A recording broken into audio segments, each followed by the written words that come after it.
හරි හැමෝටම අයිබෝවන් සුබ සන්ධ්‍යාවක් සුපුරුදු පරිදි ඕගොල්ලෝ සම්බන්ධ වෙන්නේ 2023 උසස් පෙළ ගිණුම්කරණය පන්තියේ තුන්වන කණ්ඩායම් පන්තිය තුන්වන කණ්ඩායම් පන්තියත් එක්ක මේ සම්බන්ධ වෙන්නේ අපි සුපුරුදු පරිදි ගිය සතියේ අවසානට කරලා නතර කරපු තැනට එමු අපි ගිය සතියේ කතා කළා මේ ගිණුම්කරණයේ වැදගත්කම් ඒ ගිණුම්කරණයේ වැදගත්කම් කතා කරද්දී අපි තොරතුරු පද්ධතියක් ලෙස ගිණුම්කරණයේ වැදගත් වෙනවා කිව්වා.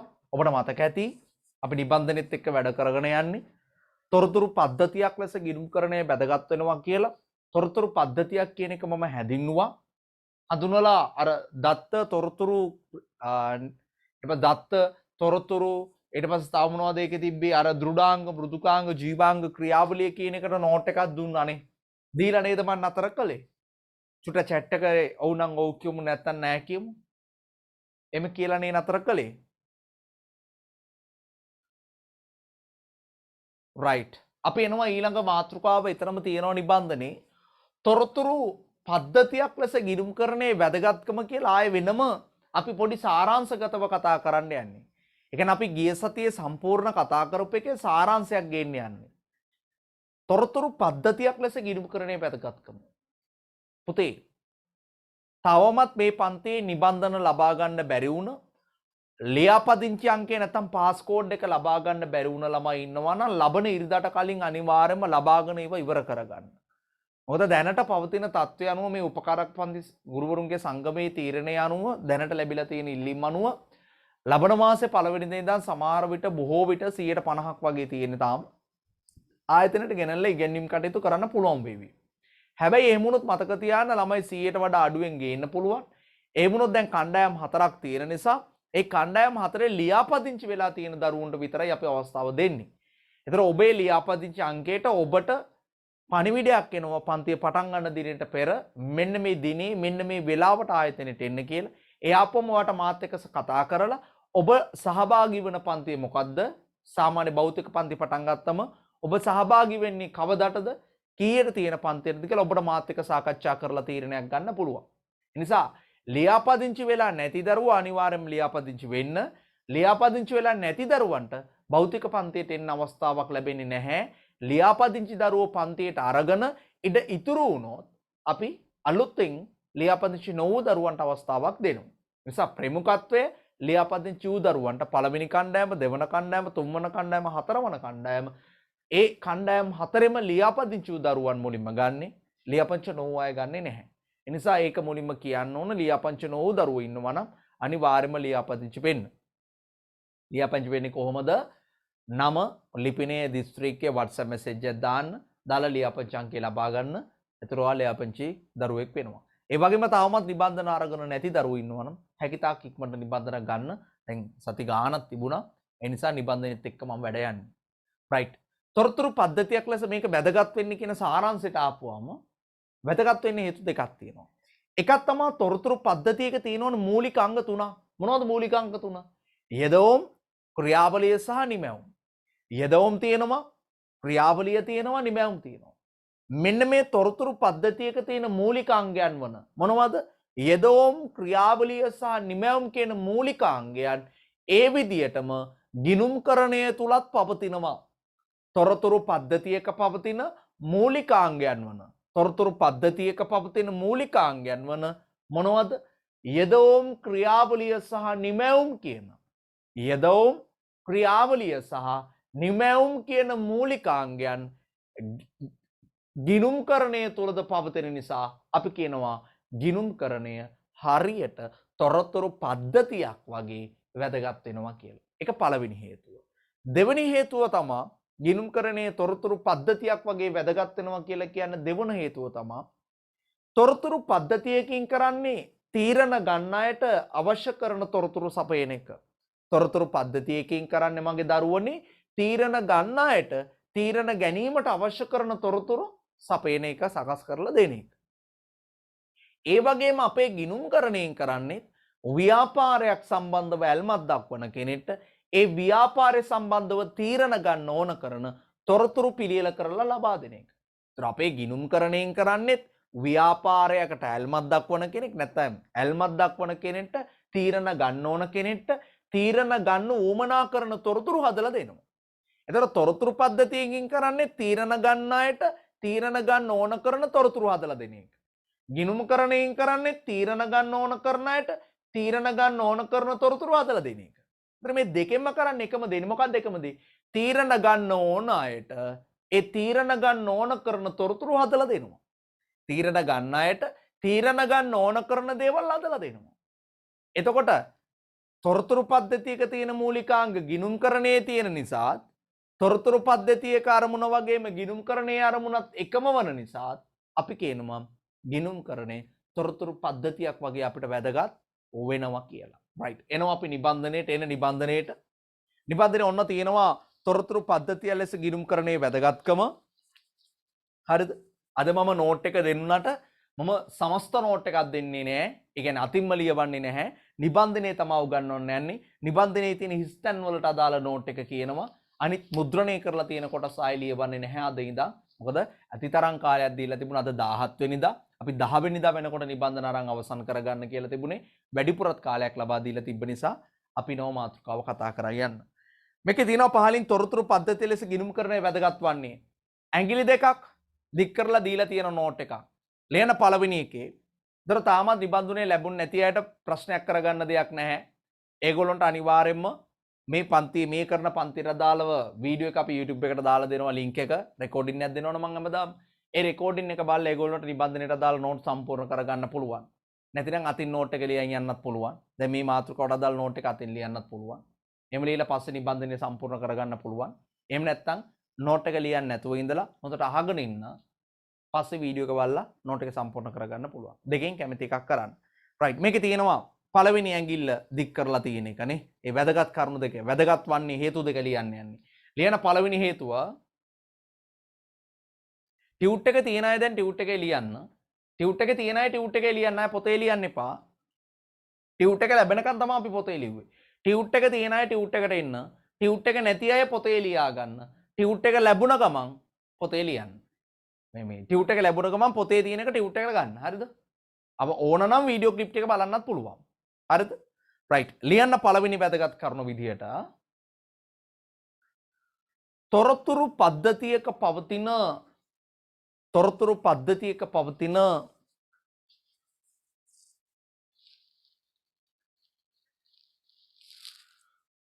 තොරතුරු පද්ධතියක පවතින මූලිකාංගයන් වන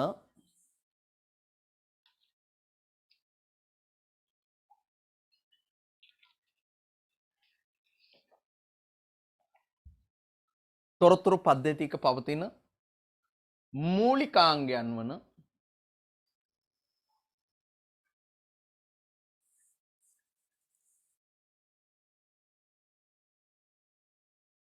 තොරතුරු පද්ධතියක පවතින මූලිකාංගයන් වන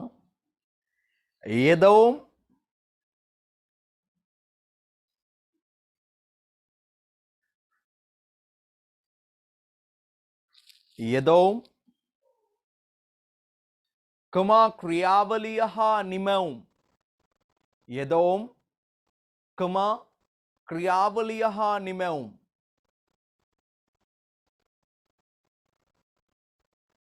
යෙදවුම් කමා ක්‍රියාවලිය හා නිමැවුම්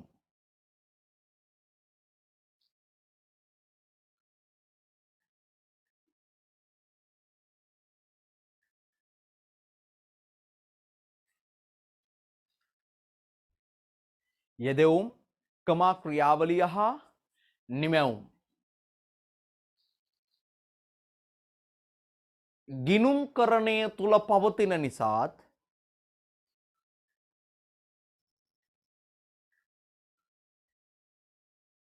ගිණුම්කරණය තුල පවතින නිසාත්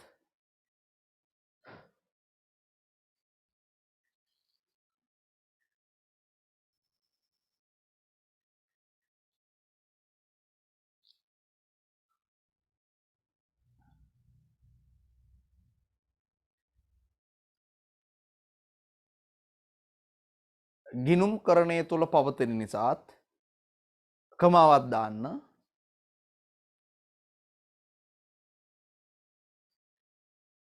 කමාවක් දාන්න. දාලා එන්න දෙවෙන කරුණට. ඔන්න යටින් දෙවන කරුණ තියෙනවා.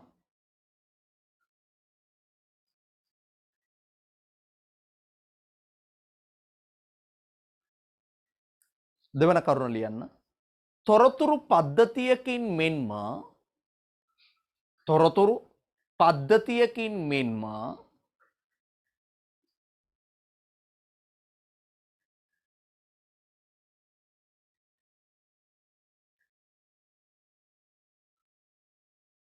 තොරතුරු පද්ධතියකින් මෙන්ම ගිනුම් කරණයෙන්ද සිදු කරනු ලබන්නේ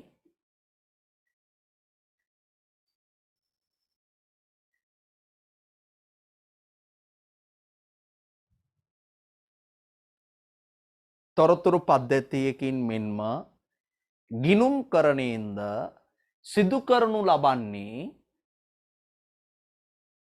සිදු කරනු ලබන්නේ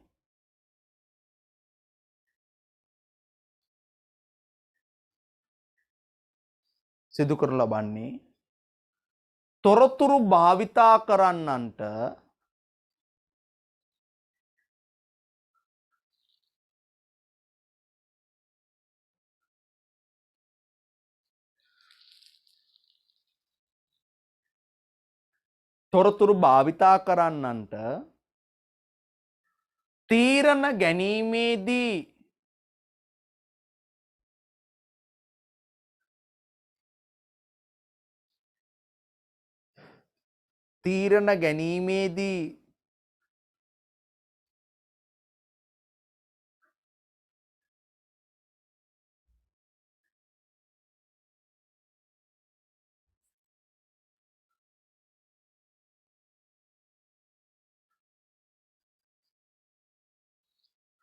තීරණ ගැනීමේදී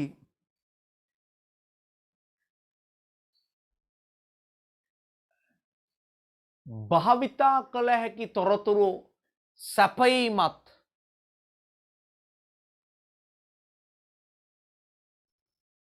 භාවිතා කළ හැකි තොරතුරු සැපයීමත්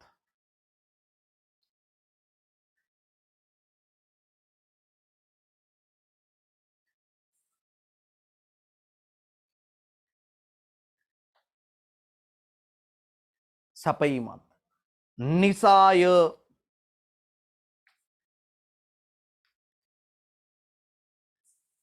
සැපයීමත් නිසාය.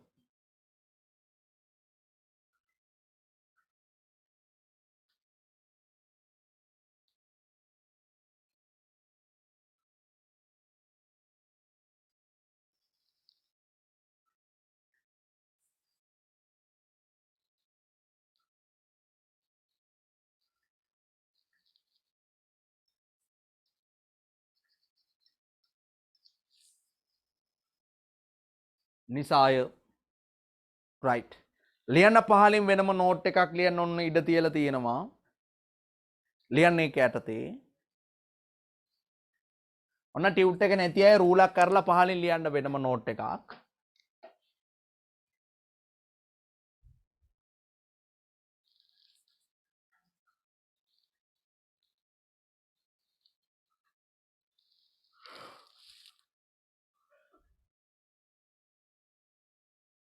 ව්‍යාපාර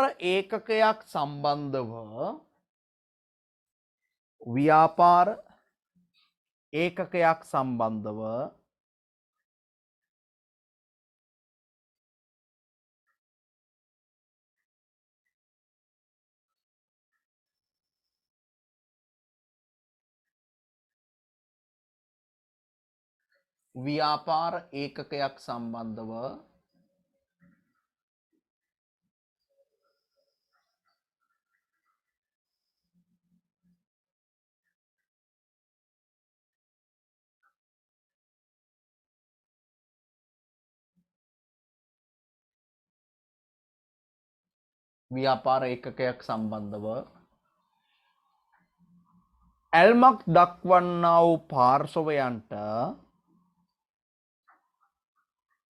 ඇල්මක් දක්වන්නා වූ පාර්ශවයන්ට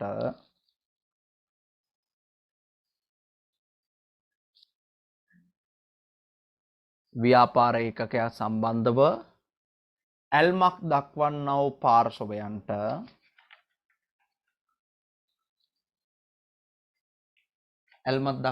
පාර්ශවයන්ට තීරණ ගැනීමේදී ප්‍රයෝජනවත් වන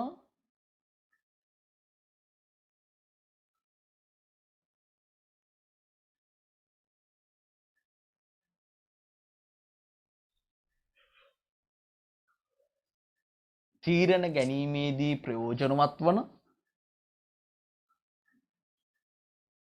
ගැනීමේදී ප්‍රයෝජනවත් වන තොරතුරු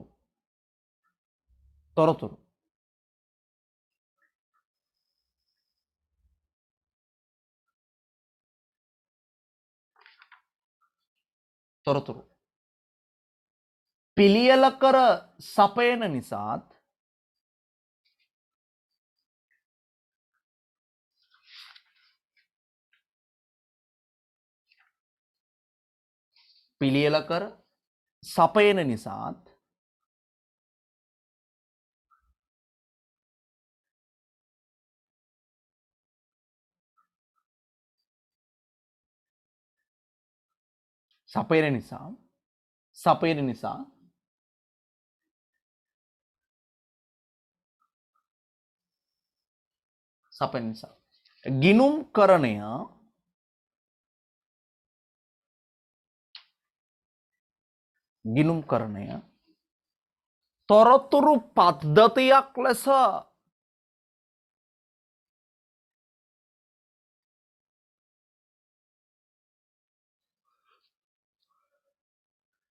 ගිණුම්කරණය තොරතුරු පද්ධතියක් ලෙස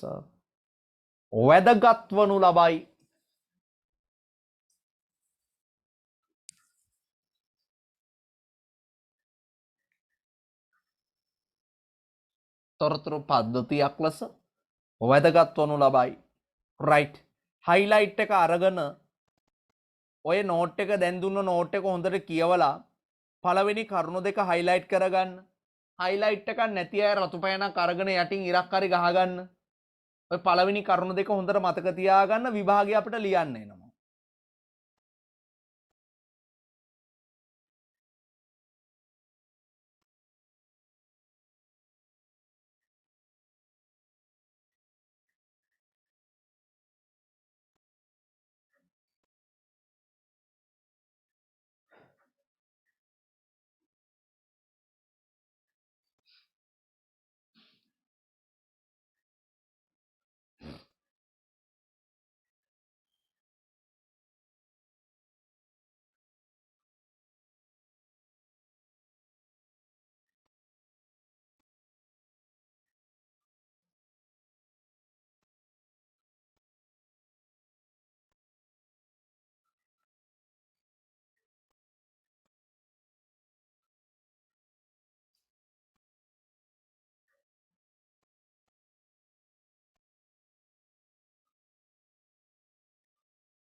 හරිද? රයිට්. හොඳට කියවගත්තනේ මතක තියාගන්න ඕන හොඳේ. ඊළඟ වැදගත්කම ඒ කියන්නේ දෙවෙනි එක.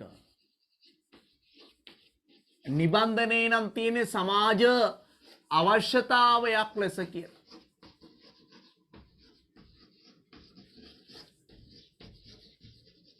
සමාජ අවශ්‍යතාවයක් ලෙස වැදගත් වෙනවා කියලා.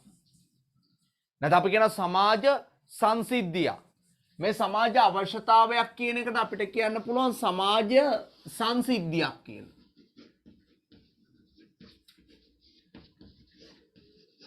සමාජ සංසිද්ධියක් ලෙස නැත්නම් සමාජ අවශ්‍යතාවයක් ලෙස. සමාජ සංසිද්ධියක් නැත්නම් අපි කියන සමාජ අවශ්‍යතාවයක් ලෙස වැදගත් වෙනවා. සමාජ සංසිද්ධියක් නැත්නම් සමාජ අවශ්‍යතාවයක් කියලා කියන්නේ සමාජය තුල සිදුවන යම්කිසි සිදුවීමක් විදියට මේක වැදගත් වෙනවා. මම මෙහෙම ඉන්නම් ඔය කතාව මෙහෙම කරන්නේ. අපි දන්නවා මිනිස්සුන්ට ජීවත් වෙන සමාජ මිනිස්සුන්ට ව්‍යාපාර පැත්තකින් තියමුකෝ.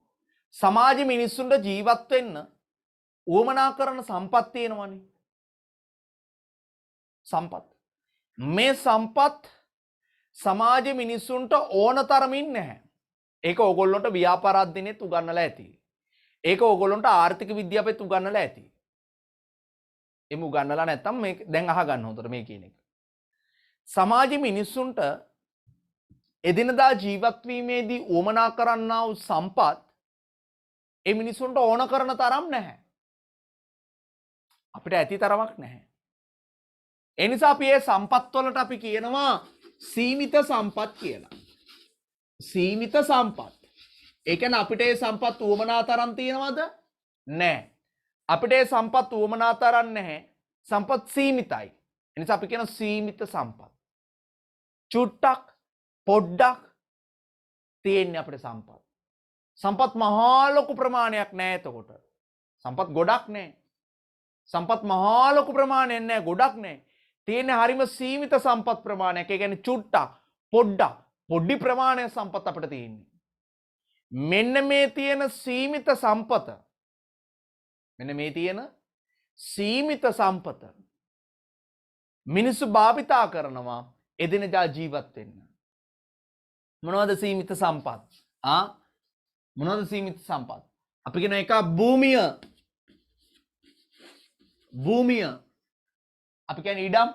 මිනිස්සු වැටවල් ගහලා, තාප්ප ගහලා ආරක්ෂා කරගෙන ඉන්නවා භූමිය. තව කෙනෙක් සොරකම් කරගනී කියලා. හේතුව ඒ අයට භූමිය ඇතිතරම් නැහැ. භූමිය තියෙන ඊටාම පොඩි ප්‍රමාණයක්. සුළු ප්‍රමාණයක් භූමිය තියෙන්නේ.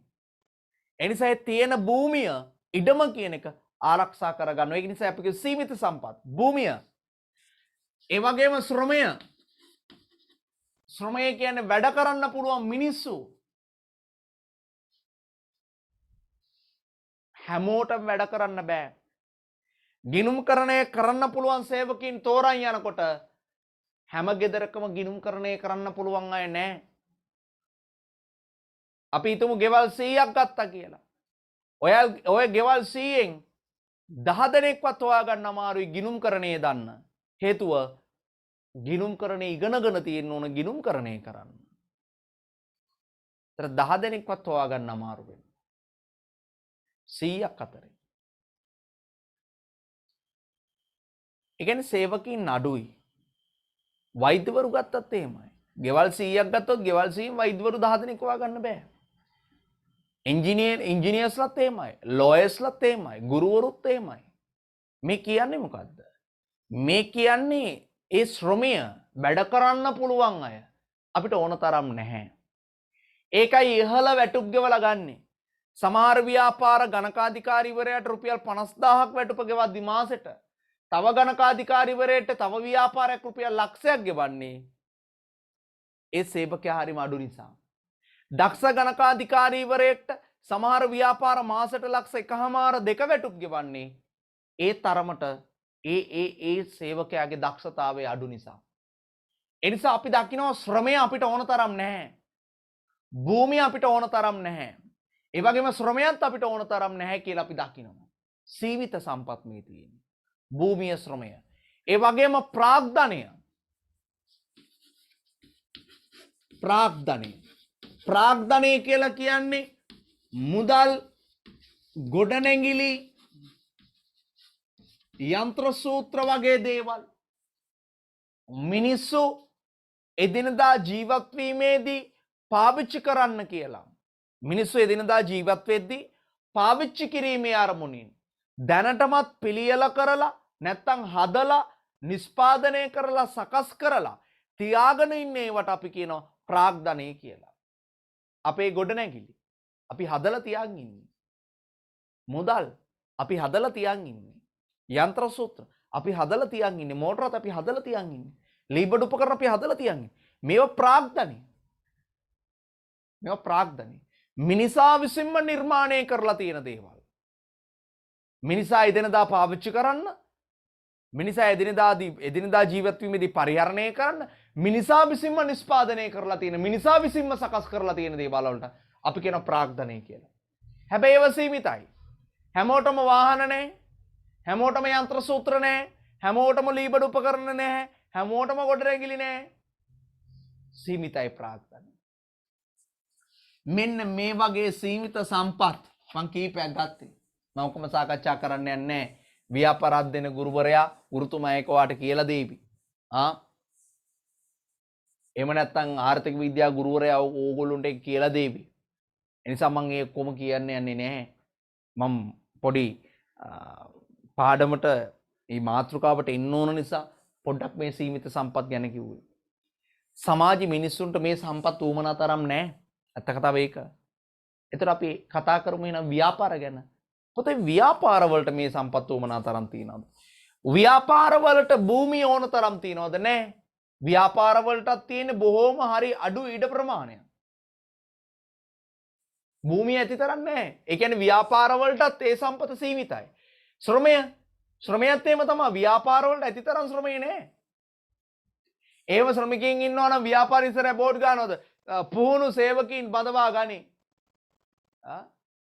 පුහුණු සේවකීන් ගන්න පුහුණු එක්කෙනෙක්. සමහර ව්‍යාපාර නුපුහුණු සේවකීන් පවා බඳවා ගන්නවා. අරගෙන පුහුණුවක් දෙන්න බලාගෙන. ඇයි? පුහුණු සේවකයෝ හොයාගන්න නැහැ. පුහුණු සේවකීන් හොයාගන්න අමාරුයි. සමහරලාට ඉන්න පුහුණු සේවකීන්ට ලොකු ඉහළ වැටුපක් ගෙවන්න වෙනවා වැඩට ගන්න.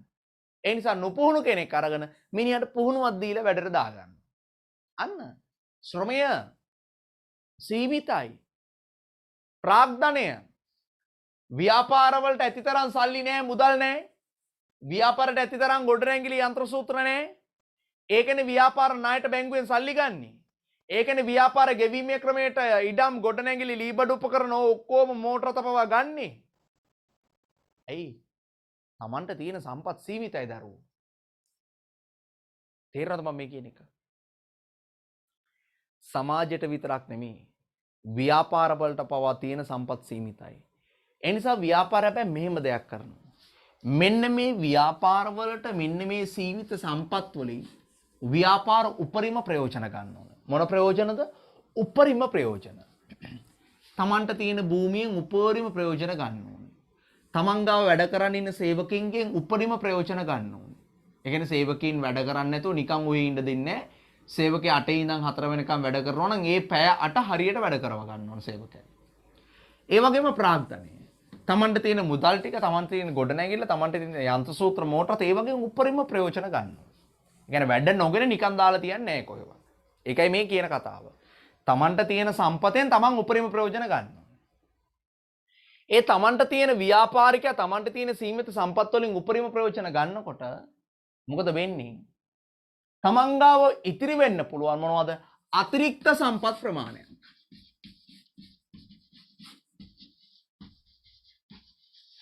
ව්‍යාපාරය තුල බිහි වෙන්න පුළුවන් මොකද්ද? අතිරික්ත සම්පත් ප්‍රමාණය. ව්‍යාපාර Tamanගේ භූමිය පරිහරණය කරන්න පුළුවන් උපරිමය. එයාට තේරෙනවා මේ භූමිය මට ඔක්කොම ඕනේ නැහැ, මේකෙන් තව චුට්ටක් ඉතුරු වෙනවා. ඒ ඉතිරි වෙන ප්‍රමාණය එයාට පුළුවන් වෙන පාර්ශවයකට කුලියට දෙන්න. ඒතර තව කෙනෙක් ඇවිල්ලා එතන තව ව්‍යාපාරයක් කරගෙන යයි. නැත්නම් කෙනෙක් ඇවිල්ලා පදිංචි වෙවි. ඒ පදිංචි වෙන කෙනා කවුද? නැත්නම් තව ව්‍යාපාරයක් එතන ඇවිල්ලා අපේ ඊඩම ඉතුරු ටිකේ කරන කෙනා කවුද? එයාට ව්‍යාපාරයක් කරන්න, එයාට පදිංචි වෙන්න, එයාට භූමිය කියන සම්පත නැත්තටම නැතුව තිබ්බේ. අන්න එයා ඇවිල්ලා එතන ලබා ගන්නවා. කුලියට ලබා ගන්න. අපිට ඒකෙන් යම් මුදලක් ලැබෙනවා. ඒක වෙනම දෙයක්. එයා කුලියට ලබා ගන්න. අන්න අපි සම්පත පරිහරණය කරාම, හරියට පරිහරණය කළාම ඒ සම්පතෙන් තව කෙනෙක්ට දැක්කද ප්‍රයෝජන ගන්න පුළුවන් වුණා. තේරෙනවද මං කියන එක? අපි හරියට භූමිය පාවිච්චි කළොත්, අපේ භූමියේ ඉඩ ප්‍රමාණයක් ඉතුරු වුණොත්, ඒ ඉතිරිවන ඉඩ ප්‍රමාණය තවත් පුද්ගලයට පාවිච්චි කරන්න අපිට දෙන්න පුළුවන්. අන්න සමාජයට අපෙන් දෙයක් වෙනවා එතකොට. සමාජ අවශ්‍යතාවය, සමාජ සිදුවන සිදුවීම, නැත්නම් සමාජ අවශ්‍යතාවය අපි අතින් ඉෂ්ට වෙන්න පටන් ගන්නවා. සමාජයේ ඉඩමක් නැති මිනිස්සුන්ට අපෙන් ඉඩමයි කොටසක් ලැබෙනවා. ශ්‍රමය අපි සේවකින් බදවා ගන්නකොට ඉන්න සේවකයෝ ඔක්කොම ගන්නෙ නෑ. අපිට හොඳ සේවකින්, අපිට වැටුප් ගෙවන්න පුළුවන් තරමේ සේවකීන් අපි බඳවා ගන්නවා. ඒතර තව සේවකීන් ඉතුරු වෙනවන්නේ. සම්මුඛ පරීක්ෂණයකට 10 දෙනෙක් ආපුවම අපි බඳවා ගන්න එක්කෙනේ නා අපි 10 දෙනාගෙන් හොඳම කෙනා ගන්නවා. පෙළ ගස්සනවානේ 10 දෙනා 1 2 3 කියලා පෙළ ගස්සනවා හොඳම 10 දෙනා. හොඳම කෙනා අපි ගන්නවා. ඒතර ඊට වඩා ටිකක් හොඳ අඩු කෙනා ඉතිරි වෙනවා. එයාට එන්න බෑ රැකියාවට. 2 3 දෙවෙනියාගෙන් ඉඳන් පිළිවෙලට ඉතුරු වෙනවා. ඒතර තව ව්‍යාපාරිකයෙක්ට ඒ සේවකයෙක් ඕන වෙනකොට එයා ගාවට යන සේවකීන්ගෙන් හොඳම සේවකයා තමයි අපි ගන්නේ නැතුව ඉවත් කරපු දෙවෙන සේවකයා. අපි දෙවෙන අපේ ලිස්ට් එකේ දෙකට හිටපු එක්කෙනා තමයි එයාගේ සම්මුඛ පරීක්ෂණයේදී එක බවට පත් වෙන්නේ. නැද්ද? හිතන්න. ලංකාවේ ඉන්නවා ගණකාධිකාරිවරු 10 දෙනෙක්. ලංකාවේ ඉන්නවා ගණකාධිකාරිවරු 10 දෙනෙක්. මම 5 දෙනෙක් කියලා කියනවා. 5 දෙනා. ලංකාවේ ඉන්න 5 දෙනයි. ව්‍යාපාර දෙකක් තියෙනවා. එකක් මගේ ව්‍යාපාර. මගේ ව්‍යාපාරයට ගණකාධිකාරිවරයා විදියට මම පළවෙනි එකනා ගන්නවා. මම කැපුවා එතන ලිස්ට් එකෙන්. පළවෙනි එකනා ගණකාධිකාරී විදියට බඳවගත්තා. තවත් ව්‍යාපාරයක් තියෙනවා මේ ඔයාගේ ව්‍යාපාරය. දැන් ඔයාට ගණකාධිකාරිවරයෙක් ඕනේ. ඇකවුන්ටන්ට් කෙනෙක්. දැන් ලංකාවේ තව ගණකාධිකාරිවරු 4 දෙනා ඉන්නේ. එහෙනම් ඔයා ගන්න කාවද? හොඳම එක්කෙනා. එක නෑනේ. එයා ගිහිල්ලා. ඊට පස්සේ තියෙන හොඳම එක්කෙනා තමයි දෙවෙනියා. ඔයා එයාව ගන්න. කොහොමද අපි 5 දෙනාම අරගෙන වැඩ කළොත් එහෙම? අපරාධේ. තනි ගණකාධිකාරිවරයෙක්ගෙන් කරගන්න වැඩේ තව අය දාගෙන කරගන්න එපා. එතකොට වෙන්නේ වෙනත් පුද්ගලයෙක්ට වෙනත් සමාජ කෙනෙක්ට වෙනත් ව්‍යාපාරිකයෙක්ට අවශ්‍ය ශ්‍රමය අපි තියාගෙන ඉන්න එකෙන් වෙන්නේ ඒගොල්ලන්ට ඕන කරන ශ්‍රමය නොලැබෙනවා. ඒගොල්ලන්ට ඒගොල්ලන්ගේ වැඩ ටික කරගෙන යන්න බැරි වෙන එක. ඒ නිසා අපි කියන ශ්‍රමය අපි ඕනකට වඩා තියාගන්නේ නැහැ. අපිට අවශ්‍ය ප්‍රමාණයට අවශ්‍ය තරමින් අපේ වැඩ ටික කරගෙන යන්න පුළුවන් විදියට අපි ශ්‍රමය තියාගන්න ඕනේ. අපි අපේ ශ්‍රමයේ උපරිමයේ පාවිච්චි කිරීමේදී ශ්‍රමයේ අතිරික්තයක් බිහි වුණොත් ඒ අතිරික්තය අපිට වෙන කෙනෙක්ට දෙන්න පුළුවන්. ඒ වගේම ප්‍රාග්ධනය. අපි ගාව තියෙන සල්ලි ඔක්කොම වියදම් කරන්නේ නැහැ. අපි අපේ මුදල් වලින් යම් කොටසක් ඉතිරි කරනවා බැංකුවක. අපි අපේ මුදල් වලින් යම් කොටසක් වෙනත් ව්‍යාපාරයක ප්‍රාග්ධනයේ විදියට යොදවනවා. අපි ආයෝජනය කරන වෙන ව්‍යාපාරයකට අපි ඇල්මැති පාර්ශ්ව කතා කරලා තිනවා ආයෝජකයි. අපි වෙනත් ව්‍යාපාරයකට මේ යොදවනවා. හරිද? අපි වෙනත් පාර්ශ්වයකට යොදවනවා. මම පැහැදිලි කරලා තිනවා ආයෝජකයා යම් තාක් දුරකට කලින් මාතෘකාවලදී. එතකොට අපි මේ යොදවන මුදල් නැත්නම් බැංකුවේ තැන්පත් කරන සල්ලි ගන්නකො. බැංකුව ඒක ණයට දෙනවනේ තව කෙනෙක්ට. අපි අපේ මුදල් අරන් ගිහලා බැංකුවේ තැන්පත් කරාම බැංකුව මොකද කරන්නේ? ඒ මුදල් තව කෙනෙක්ට ණයට දෙනවා. එතකොට ණය ගන්න එන්නේ කවුද? සල්ලි නැති එක්ක තමන්ගේ ගෙදර හදාගන්න සල්ලි නැති කෙනෙක්. තමන්ට වාහනයක් ගන්න සල්ලි නැති කෙනෙක්. තමන්ට ව්‍යාපාර දියුණු කරගන්න සල්ලි මදි කෙනෙක්. ඇවිල්ලා බැංකුවෙන් ණයට ඉල්ලනවා. එතකොට බැංකුව ණයට දෙනවා කාගේ සල්ලිද? බැංකුවේ සල්ලිද? නැහැ. බැංකුව ණයට දෙනවා කාගේ සල්ලිද? බැංකුවේ සල්ලි නෙමේ. අපි අපිට වැඩි කියලා අපි ගාව අතිරික්ත සම්පත් බිහි වුණා මුදල්. අපි මේ මුදල් ටික බැංකුවේ දැම්මා. බැංකුව ඒක ණයට දීලා ඒ පුද්ගලයන්ගේ ජීවිතය උසස් කරනවා. තමන්ගේ ගේ හදාගෙන සතුටින් ජීවත් වෙනවා. තමන්ට කියලා වාහනයක් අරගෙන සතුටින් ජීවත් වෙනවා. තමන්ගේ ව්‍යාපාරය දියුණු කරගෙන ඒගොල්ලෝ දියුණු වෙනවා. අන්න ලොකු කතාවක්. මේක ලොකු කතාවක්. දවස් ගණන් මාස ගණන් පන්ති ඇතුලේ උගන්වන්න පුළුවන් මාතෘකාවක් තමයි මේ ගිණුම්කරණයේ වැදගත්කම. සමාජ අවශ්‍යතාවයක් මේක. සමාජ මිනිස්සුන්ට ගිණුම්කරණය කියන එක අත්‍යවශ්‍යයි කියලා නොදැනුණාට අපිට දැන් සාකච්ඡා කරනකොට පේනවා ඇත්තටම ගිණුම්කරණයෙන් තමයි මේ දේවල් වෙන්නේ. සීමිත සම්පත්වල අතිරික්ත බිහි වෙන්නේ ගිණුම්කරණය නිසා. ගිණුම්කරණයෙන් තමයි අතිරික්ත සම්පත් දීවීම සම්බන්ධ සැලසුම් සියල්ල කරන්නේ. අපිට ඉස්සරහදී සාකච්ඡා කරනවා පාඩම්වලදී. කොහොමද එහෙම සම්පත් අතිරික්තයක් බිහි වෙන්න වැඩ ටික කරගන්නේ? කොහොමද එහෙම සම්පත් ඉතුරු වෙන්නේ? භූමියේ යම් කොටසක් ඉතුරු වෙන්න වැඩ කරගන්නේ කොහොමද? ශ්‍රමයේ ඉතුරු වෙන්න වැඩ කරගන්නේ කොහොමද? මුදල් ඉතිරි වෙන්න මුදල් නාස්ති කරන්නේ නැතුව මුදල් ඉතිරි කරගන්න කොහොමද වැඩ කරන්නේ කියලා අපි මේක ඇතුලේ දුගන්නනවා මේ විෂය ඇතුලේදී. එහෙනම් අපි ඉගෙන ගන්න මේ ලේසි පාසු විෂයක් නෙමෙයි. මේක සංකීර්ණ, මේක අමාරු විෂයක්. ඒ නිසා මේක මහන්සිලා ඉගෙන ගන්න ඕනේ. හරිද? එහෙනම් ඔන්න අපි දෙවෙනි වැදගත්කම විදියට කියනවා සමාජ අවශ්‍යතාවයක් විදියට වැදගත් වෙනවා. මොකද සමාජ අවශ්‍යතාවය? සමාජ මිනිසුන්ට සම්පත් සීමිතයි ජීවත් වෙන්න. ඒ සීමිත සම්පත් අපි ඉතිරි කරලා දෙනවා ඒගොල්ලන්ට. ඒගොල්ලන්ගේ වැඩ කටයුතු කරගෙන යන්න. බලන්න එන්න නිබන්ධනයේට. නිබන්ධනයේ තියෙන මාතෘකාව සමාජ අවශ්‍යතාවයක් ලෙස ගිණුම් කරන්නේ වැදගත්කම. බලන්න ඒක තියෙනවා. සමාජයේ පැවැත්මට සම්පත් අවශ්‍ය වුවද ඒවා හිගවීම නිසා සම්පත් වලින් උපරිම ප්‍රයෝජන ගත යුතු අතර ඒ සඳහා නිසි සැලැස්මකට හා පාලනයකට යටත්ව සම්පත් භාවිතා කළ යුතුය.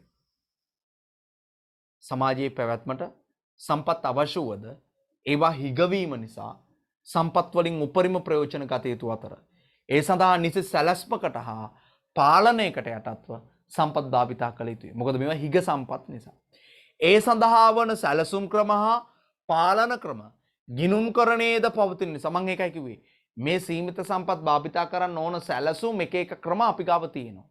ඒ පවතින නිසා සම්පත් පාලනයට දායක වීමෙන් ගිණුම් කරණයේ සමාජ පැවැත්මටද දායක වේ. ලියන්න පහලින් නෝට් එක ලියන්න ඉඩ තියලා තියෙනවා. නිබන්ධනයේ තියෙන අය නිබන්ධනයේ ලියන්න. නිබන්ධනයේ නැති අය සමාජ අවශ්‍යතාවයක් ලෙස කියලා මාතෘකාවටක් ගාලා ලියලා යටින් ලියා ගන්න මෙන්න මේ නෝට් එක. ව්‍යාපාර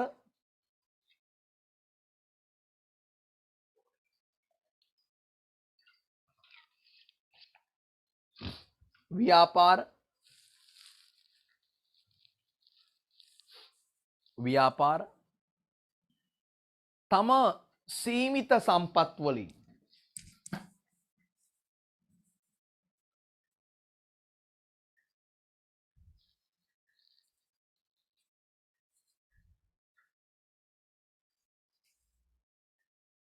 ව්‍යාපාර තම සීමිත සම්පත් වලින්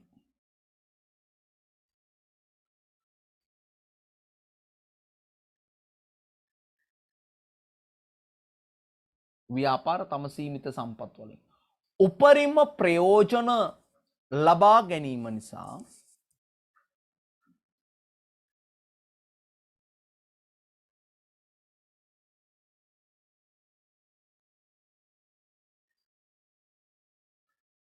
උපරිම ප්‍රයෝජන ලබා ගැනීම නිසා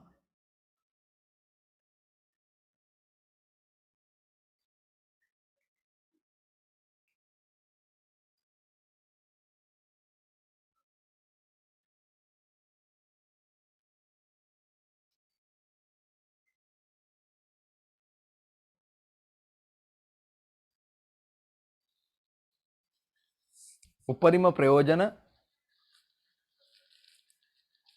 ලබා ගැනීම නිසා සම්පත් අතිරික්තයක් බිහිවන අතර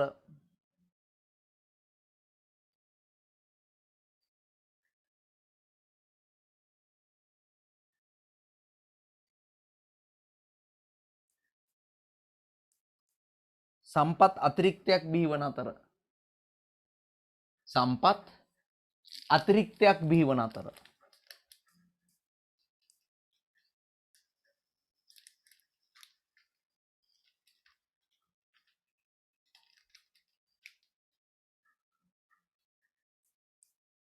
සම්පත් අතිරික්තයක් බිහිවන අතර එම අතිරික්ත සම්පත් එම අතිරික්ත සම්පත් වෙනත් ව්‍යාපාර කටයුත්තකට හෝ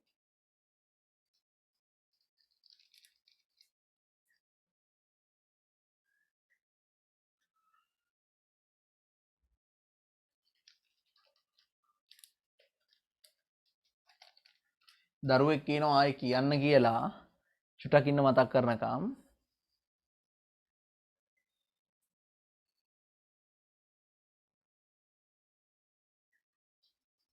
බලන්න මෙන්න මෙහෙම කිව්වේ මට මතක විදිහට මම කියන්න උදේ ව්‍යාපාර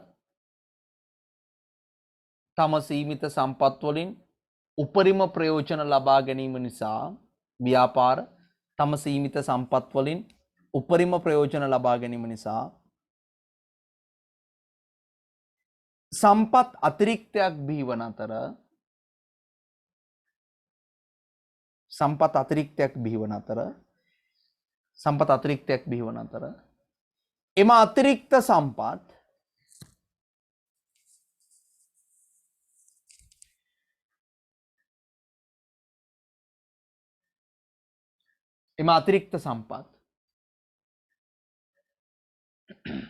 එම අතිරික්ත සම්පත් වෙනත් ව්‍යාපාර කටයුත්තක් හෝ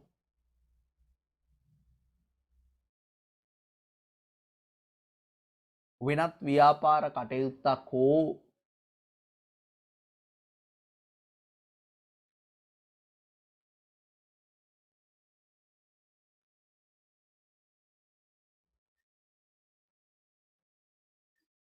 වෙනත් ව්‍යාපාර කටයුත්තක් හෝ සමාජ සුබසාධන කටයුත්තක් වෙනුවෙන් සමාජ සුබසාධන කටයුත්තක් වෙනුවෙන්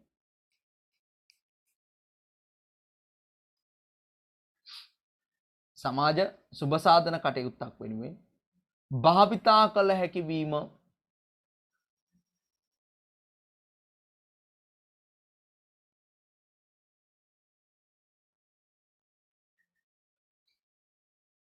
භාවිතා කළ හැකිවීම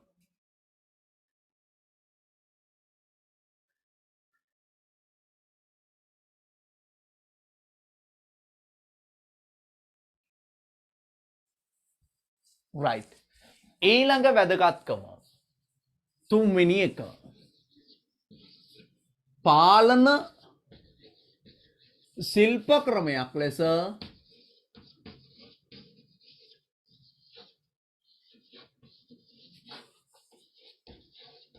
පාලන ශිල්ප ක්‍රමයක් ලෙස පාලනය කරන්න පුළුවන් ශිල්ප ක්‍රමයක් විදියට මේක ශිල්පයක් විදියට ගිණුම් කරන අපිට පාවිච්චි කරන්න පුළුවන් වැදගත් වෙනවා. මොකද්ද මේ කියන කතාව? මම මෙහෙම ගන්නවා. හිතන්නකෝ ව්‍යාපාරයකට විකුණන්න බඩු ගේනවා කියලා. මේ බඩු සාමාන්‍යයෙන් අපි හිතමු සීනි කියලා. සීනි ගෙනත් අවුරුදු ගණන් තියන් ඉන්න බෑනේ ව්‍යාපාරයක. සීනි ගබඩාවක් තියෙනවා නම් මේ සීනි ගබඩාවේ සීනි ගුණත්වයෙන් යුක්තව තියාගන්න නම් මාස එකමාරක් ඇතුළත විකුණන. අපි කියමු මාසයක් ඇතුළත විකුණන්න ඕන කියලා. නැත්තම් ඒවා හානි වෙනවා. අපි කියමු කල්ලිකුත් වෙනවා කියලා. අපි කියනවා කල්ලිකුත් වෙනවා මාසයක් පහ වුණ ගම. එහෙනම් ජනවාරි 1 වෙනිදා ගෙනාව ජනවාරි 31 වෙනකොට විකුණන්න ඕන. මම උදාහරණයක් ගන්න. ඒතර පෙබරවාරි 1 වෙනිදා ගෙනාපුවා පෙබරවාරි මාසෙදී අවසානයේ දවස් 30ක් යනකොට විකුණන්න ඕන. එහෙම හිතමු. මාර්තු මාසේ මුල ගේන එක මාර්තු මාසේ අග වෙනකොට විකුණන්න ඕන. අප්‍රේල් මුල ගේන එක අප්‍රේල් අග වෙනකොට විකුණන්න ඕන. එදිරින් ආ තියාගන්න බෑ කියලා මේ කියන්නේ. ඒ කියන්නේ ජනවාරි ගේන එක පෙබරවාරි අවසාන වෙනකන් තියාගෙන ඉන්න එපා. ඒක මේ මාසය ඇතුළතම දෙන්න ඕන කියලා කියන්නේ. එතකොට ව්‍යාපාර භාණ්ඩ ගෙනලා දැන් සීනි ගබඩාව මේක කියන්නකෝ. මේක සීනි ගබඩාව. මේ තියෙන දොර. හරි. මේ තියෙන ව්‍යාපාරේ. ව්‍යාපාර කියන්නේ සීනි විකුණන්නේ මෙතන. එතන බඩු ගේනවා ඉන් කියලා මම කියනවා ඇතුල් කිරීම. මෙන්න මුලින්ම ගෙනාව සීනි ටික ගබඩා කරා. එක කියලා දැම්මා. ওই ජනවාරි ගෙනාපු ටික. මෙන්න පෙබරවාරි ගෙනාපු සීනි ටික ගබඩා කළා. 2. මෙන්න මාර්තු ගෙනාපු සීනි ටික ගබඩා කළා. දැන් ඕම ගේන සීනි ටික ගබඩා කරනවා. සීනි ටික එළියට ගන්න ඕන කඩේට අරන් ගිහලා දාන්න ඕන අවුට් කියලා මම දානවකට. ඉන් අවුට් එකනේ. අවුට්. මෙතෙන්ට කඩේට බඩු ටික ගෙල්ලා දාන්න ඕන කඩින් තමයි විකුණන්නේ බඩු ටික. දැන් ගබඩාවේ තියෙන බඩු ටික ගේන්න ආපුවම ගබඩාවේ මුලින්ම තියෙන්නේ ගේන්න ආපු ගමන් තියෙන්නේ ළඟව තියෙන්නේ මොනවද? අවසානයට ගෙන ආපුවා නැත්තම් මාර්තු ගෙන ආපුවට එක තියෙන්නේ. ඒක ඉවත් කරගෙන පාරක් හදාගෙන යන්න ඕන දෙවිනියට තියෙනීමට. ඒව ඉවත් කරගෙන මුල එකට යන්න ඕන. සමහර ගබඩා නම් මේක අඩු කරනකොට අසුරනකොට මැදින් ඉඩ තියෙනවා පිටිපස්සට යන්න. හැබැයි පිටිපස්සෙම තියෙන්නේ මොනවද? පරාණම ගෙන ආපුවා. ඉතින් සේවකයා අර අයිතිකරු බලාගෙන ඉන්නකම් මෙතෙන්ට වෙලා සේවකයා පිටිපස්සට ගිහිල්ලා සහල් මිටි ටික අරන් යයි විකුණන්න. මොකද ඒක මුලින්ම යන්න ඕනි විතර ඒක. මුලින්ම ගෙනාපු ජනවාරි ගෙනාපු මේ සීනි මිටි ටික ඉවර වුණාට පස්සේ සේවකයා පෙබරවාරි ගෙනාපු සීනි මිටි ටික එළියට ගනීවි. හැබැයි අයිතිකරු බලන් ඉන්න ඕනේ. එහෙම බලන් නොයිද ඉන්න තාක්කල් අයිතිකරු බලන්නේ නැති වුණාම සේවකයා Tamanට ළඟම තියෙන තැනින් සීනි ටික අරන් යයි. අනිත් එක මේම සීනි ගබඩාව ඉතුරු වෙන්න පටන් ගත්තොත් කල්ලිකුත් වෙන්න පටන් ගන්නවා අපේ කතාවේ විදියට. අපි කිව්ව මාසෙයි තියා ගන්න පුළුවන්. ඒ කියන්නේ ගබඩාව ක්‍රමවත්ව පවත්වා නොගත්තොත් මොකද වෙන්නේ? කල්ලිකුත් වෙන්න පටන් ගන්නවා. හානි වෙන්න පුළුවන්. එතකොට ව්‍යාපාරයට පාඩු වෙනවා. මොකද සීනි කිලෝ 1000ක් හානි වුණොත් සීනි කිලෝ 1000 ආයි විකුණන්න බෑනේ. අපිට පාඩුයි. ඒ නිසා ගිනුම්කරණයේදී කියනවා මෙන්න මේ වගේ ඉක්මනින් කල්ලිකුත් වෙන ඒවා තියෙනවා නම් ඉක්මනින් කල්ලිකුත් වෙන භාණ්ඩ තියෙනවා නම් ගබඩාවක් මෙහෙම තියාගන්න එපා. ගබඩාව හදන්න පාලනය කරන්න පුළුවන් විදියට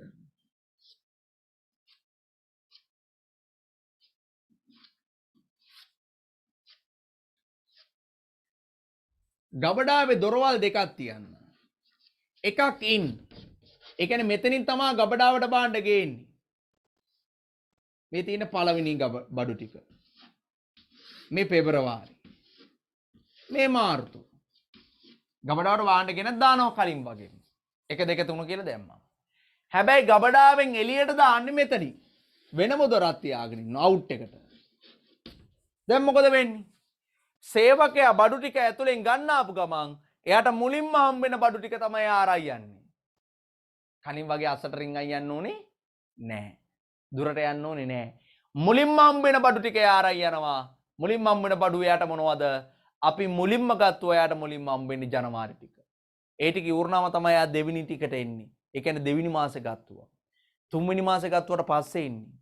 ඒ කියන්නේ මුලින් ගත්තුවා මුලින් කඩේට විකුණන්න ආරයි යනවා. නොදැනීම වැඩේ වෙනවා. මෙතනදී සේවකයා දැනන් ඉන්න ඕනේ මුලින් ගත්තුවා තමයි පිටිපස්සේ තියෙන ඒවා නරක වෙනවා කියලා ඒවා සේවකයා අරන් යන්න දැනගන්න ඕනේ. ඒ කියන්නේ සේවකයා හිතන්න ඕනේ කියන්නේ. ඉතින් සේවකයා එහෙම හිතයිද නැද්ද කියලා අපිට හරියට කියන්න බෑ. ඒ නිසා ගිණුම්කරණයේදී මෙන්න මේම ක්‍රම හඳුන්වා දෙනවා. මොකද්ද? ගබඩාවක භාණ්ඩ අසුරද්දී දොරවල් දෙකක් තියාගන්න. ඇතුල් කිරීමට වෙනම දොරකුයි පිට කිරීමට වෙනම දොරකුයි.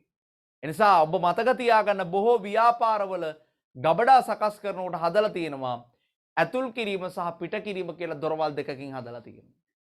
ඇතුල් කිරීම කරන්නේ වෙනම පිට කිරීම කරන්නේ වෙනම. එකම ගබඩාවේ දෙපැත්තක් තියාගෙන ඉන්නවා. හේතුව පිට කිරීමේදී මුලින් ගත්ත බඩු ටික පිට කරන්න ඕන නිසා එහෙම හදාගෙන තියෙන්නේ. ඉතින් මෙන්න මේ ක්‍රමවේදයට අපි ගිණුම්කරණේ කියනවා FIFO කියලා. FIFO කියලා අපි කියනවා. FIFO. FIFO කියලා අපි කියනවා. FIFO ක්‍රමය කියලා අපි කියනවා. මේකට ඉංග්‍රීසියෙන් කියනවා first in first out කියලා. first in first out. ඒ කියන්නේ පෙර ඇතුළු පෙර පිට. මුලින්ම ඇතුළු පෙර පිට පෙර ඇතුළු කියන්නේ මුලින්ම ඇතුළු කියන එක. පෙර පිට කියන්නේ මුලින්ම පිට කරන්න ඕන. මුලින්ම ඇතුල් වන එක මුලින්ම පිට කරන්න ඕන කියලා කියන්නේ. මුලින්ම ඇතුල් උනේ මේ ටික මුලින්ම පිට කරන්නේ තේනම් ඒ ටිකම තමයි පෙර ඇතුළු පෙර පිට ක්‍රමය කියලා අපි කියනවා. එතන මෙන්න මේ විදියට ගිණුම්කරණයේ විවිධ පාලන ශිල්ප ක්‍රම තියෙනවා ව්‍යාපාරයට පාඩුවක් හානියක් නොවි වැඩ කරන්න. ඒ නිසා අපිට ගිණුම්කරණය වැදගත් වෙනවා ව්‍යාපාරයට. මොකටද වැදගත් වෙන්නේ? පාලන ශිල්ප ක්‍රමයක් විදියට. ව්‍යාපාරයට ලාභ ලැබමින්, ඒ කියන්නේ අලාභ ලබන්නේ නැතුව ව්‍යාපාරේ හරි ලස්සනට කරගෙන යන්න ඕන කරන විවිධ පාලන ශිල්ප ක්‍රම අපේ ගිණුම්කරණය ඇතුලේ තියෙනවා. ඒ නිසා ගිණුම්කරණය පාලන ශිල්ප ක්‍රමයක් විදියට වැදගත් වෙනවා කියලා තමයි මෙතනදී මේ කියන්නේ. එන්න නිබන්ධනයේ ඔන්න තියෙන මාතෘකාව පාලන ශිල්ප ක්‍රමයක් ලෙස වැදගත් වීම. නෝට් එක ලියන්න නැහැ තියෙන නෝට් එක දීලා තියෙනවා. අරමුණු ඉටු කර ගැනීම සඳහා සැලසුම් සකස් කළ පසු එම සැලැස්ම ක්‍රියාවට නැංවීමෙන් අනතුරුව සැලසුම් කළ ආකාරයට අදාළ කටයුත්ත සිදුවන්නේද සොයා බලා අවශ්‍ය නිවැරදි කිරීමේ ක්‍රියාමාර්ග ගැනීම පාලනය ලෙස හැඳින්වේ. අඩුපාඩු තියෙනවා නම් ඒ අඩුපාඩු වෙන්නේ කොහොමද කියලා හොයලා බලලා ඒව නිවැරදි කරගන්න ඕනේ. මේකී පාලනය සඳහා වූ විශේෂ පාලන ශිල්ප ක්‍රම ගිණුම්කරණයේ ඇත. එසේම පාලනය සඳහා ඉතා වැදගත් වන තොරතුරු ගිණුම්කරණය තුලින් සපයයි. මේ නිසා පාලන ශිල්ප ක්‍රමයක් ලෙස ගිනුම් කරන්නේ වැදගත් වේ. ඒ කියන්නේ දැන් අපි මෙහෙම ගන්නකො. දැන් තව ටිකක් මම දුරට යන්නේ. පොඩි පැහැදිලි කිරීමක් අතරින් කරලා මම වෙනම එනවා මේ පැත්තට. දැන් 12 වසරේ පළවෙනි වාර විභාගයේ ලිව්වම ඕගොල්ලෝ පාසලේ ඔන්න බලන්න හොඳට ඕගොල්ලන්ට වෙන දේ 12 වසර පළවෙනි වාර විභාගයේ ඕගොල්ලෝ ලකුණු සමනෙන් 90ට වඩා වැඩියෙන් ගන්නවා. පළවෙනි වාර විභාගයේ. ඊට පස්සේ ඔයගොල්ලෝ එනවා දෙවන වාර විභාගයේ. මම කියන්නේ ගිණුම් කරණයේ විෂය ගැන හොඳ. දෙවන වාර විභාගයේදී ඕගොල්ලෝ ලකුණු 80ට වඩා වැඩියෙන් ගන්නවා. කලින් 90ට වඩා වැඩියෙන් හැමෝම ගන්න. ඊට පස්සේ 80ට වඩා වැඩියෙන් ගන්න. ඒ කියන්නේ 90ට වඩා වැඩියෙන් ගන්න හැමෝටම අමාරු. ඒ නිසා තමයි 80න් එහාට ගන්නවා කියලා කියන්නේ. තුන්වන වාර විභාගයට එනවා 12 වසරේ. ඔයගොල්ලෝ ගන්නවා ලකුණු 65ට වඩා වැඩියෙන්. දැන් 12 වසරේ අවසාන වාර විභාගයේ ලියලා ලකුණු 65ට වැඩියෙන් තියෙන්නේ. ඉස්සර 90 ගණන් ගත්ත මිනිස්සු දැන් 70 ගණන් ගන්න ඇවිල්ලා. එන්න ලකුණු අඩු වෙනවා. හරිද? ඊට පස්සේ එනවා හතරවන වාර විභාගයේ. හතරවන වාර විභාගය කියලා කියන්නේ 13 වසරේ පළවෙනි එක. ඒකේ ලකුණු තියෙනවා 50ට වඩා වැඩි. ඊට පස්සේ 13 වසරේ දෙවන වාර විභාගේ නැත්තම් සමස්ත පස්වෙනි වාර විභාගේ උසස් පෙළ. උසස් පෙළ ජීවිතයේ පස්වන වාර විභාගේ. 13 වසරේ දෙවෙනි එක. ඒකේ ලකුණු තියෙනවා 40ට වඩා වැඩි. අවසාන වාර විභාගේ 6 වෙනි එක. ඒ කියන්නේ 13 වසරේ තුන්වන වාර විභාගේ ඒකේ ලකුණු තියෙන්නේ 30ට වඩා වැඩි. ඇයි මේ? එන්න ලකුණු අඩු වෙනවා මේ විෂය ගිණුම් කරන්නේ විෂය. ඒකට හේතුව පාඩම් කරන්නේ නැති එක. හරියට පාඩම් කරොත් සමහර ළමයි ඉන්නවා පළවෙනි වාර විභාගයේ ලකුණු 94යි. දෙවන වාර විභාගයේත් ලකුණු 93යි. තුන්වන වාර විභාගයේත් ලකුණු 93යි. හතරවන වාර විභාගයේ ලකුණු 92යි. ඒ කියන්නේ ලකුණු 90න් උඩම. ඉතින් 2020 ලියපු අයියලා අක්කලා ඉන්නවා. ඒගොල්ලෝ ප්‍රතිඵලත් ඇවිල්ලා විශ්වවිද්‍යාල සමත් වෙලා. ඒගොල්ලෝ ඉන්නවා පළවෙනි කිසිදු වාර විභාග 6යි වාර විභාග 6ෙම ලකුණු 90ට වඩා අරගෙන ඉන්නවා. විෂයන් තුනටම ගිණුම් කරණය ආර්ථික විද්‍යාව ව්‍යාපාර අධ්‍යයනය. විෂයන් තුනටම ලකුණු 90ට වඩා වැඩියෙන් ගන්නවා. වාර විභාග 6ක උසස් පෙළට වාර විභාග 6ක් තියෙනවා. වාර විභාග 6ෙම ඒක ලොකු තරඟයක්. ඒක ලොකු මහන්සියක් වෙනවා ඒගොල්ලෝ. මොකක් වෙනුවෙන්ද? ඒ ලකුණ තියාගන්න. වෙනස් නොවි 90ට වඩා අඩු වෙන්න නොවි 90න් ඉහළට ලකුණ තියාගන්න උපරිම try කරන්න ඕනේ. දැන් මේකේ පළවෙනි වාර විභාගයේ ලකුණු අරගෙන දෙවන වාර විභාගයේ ලකුණු 80 ගණන් වලට ආපුවම ඔයා කරන්න ඕන මොකද්ද? තුන්වන වාර විභාගයට ලං වෙන්න කලින් ටක් ගාලා හැකිතාක් ඉක්මනට ඇයි ලකුණු අඩු වුනේ කියලා කල්පනා කරන්න ඕනේ. හේතුව තමයි පාඩම් කරලා මදි, ගණන් හදලා මදි. ටක් ගාලා කරන්න ඕනේ. පළවෙනි වාර විභාගයේ ඉඳන් දෙවන වාර විභාගය දක්වා උගන්වපු සියලු කරුණු ආයේ පාඩම් කරන්න ඕනේ. මුලින් ඉඳන් පාඩම් කරන්න ඕනේ. පාඩම් කරලා තුන්වන වාර විභාගයට උගන්වන ටිකත් හොඳට ඉගෙනගෙන තුන්වෙනි වාර විභාගයේ ලියලා ලකුණු 90ට එහා ගන්න උත්සාහ කරන්න ඕනේ. ඒ කියන්නේ තමන්ගේ අතින් වැරදි අඩුපාඩු වෙලා තියෙනවා නම් ඒ සිදු වෙලා තියෙන වැරදි අඩුපාඩු හදාගෙන මහන්සි වෙලා විභාගයේ ලියලා අන තුන්වෙනි වාර විභාගේ තවත් අඩු වෙන්න දෙන්නේ නැහැ. අර තිබ්බ ලකුණු සංඛ්‍යාවට එනවා. ඉඳලා හිටලා අඩු වෙන්න පුළුවන්. හැබැයි මහන්සි වෙන්න අඩුපාඩු හදාගන්න තමන්ව පාලනය කරගන්න ඕනේ කියලා මේ කියන්නේ. තමන්ව පාලනය කරගන්න ඕනේ. ඔයාව පාලනය නොකර ඔයා ඔහේ ගලාගෙන යනවා නම් අවුලක් නෑ බං. ඊළඟ ගතේ එමය පාඩම් කරන්නෙත් නෑ, ගණන් හදන්නෙත් නෑ. හැබැයි පන්ති යනවා, ඉස්කෝලේ යනවා, එච්චරයි. වෙන මොකුත් නැත්තම් මතක තියාගන්න. ඔබව පාලනය කරන තාක්කල් ඔබේ ප්‍රතිඵලය ඉහළ යනවා. ඔබව පාලනය නොකරන තාක්කල් ඔබේ ප්‍රතිඵලය මේ විදියට කෙමින් පහළටම යනවා. හරිද?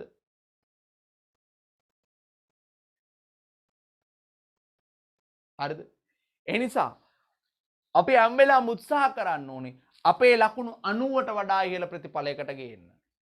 උදාහරණ දැන් ඔයාට ඕනනම් ඔයාට කුරුණෑගල දිස්ත්‍රික්ක ප්‍රථමයා වෙන්න, එහෙම නැත්නම් අනුරාධපුර දිස්ත්‍රික්ක ප්‍රථමයා වෙන්න. මම ඉන්නේ දිස්ත්‍රික්ක ප්‍රධාන දිස්ත්‍රික්ක දෙකක් මම නියෝජනය කරන නිසා මම කියන්නේ. ඉතින් මං ගාව ඉන්නවා පුත්තලන් දිස්ත්‍රික්කය, පොළොන්නරු දිස්ත්‍රික්කය, මං ගාව ඉන්නවා කෑගල්ල දිස්ත්‍රික්කය, මහනුවර මාතලේ දිස්ත්‍රික්ක, මහනුවර දිස්ත්‍රික්ක මාත් එක්ක ඉන්නවා. මගේ පන්තිවල ඉන්නවා, මේ පන්තිවල ඉන්නවා ළමයි. ඉතින් මේ දිස්ත්‍රික්කේ ඔයාට ප්‍රථමයා වෙන්න නම් අනිවාර්යෙන්ම ඔයාට ලකුණු 90ට වඩා විෂයන් තුනටම ගන්න වෙනවා. ලකුණු 90ට වඩා විෂයන් තුනටම ගන්න ඕන ඔයා දිස්ත්‍රික් ප්‍රථමයා පෙන්නනවා.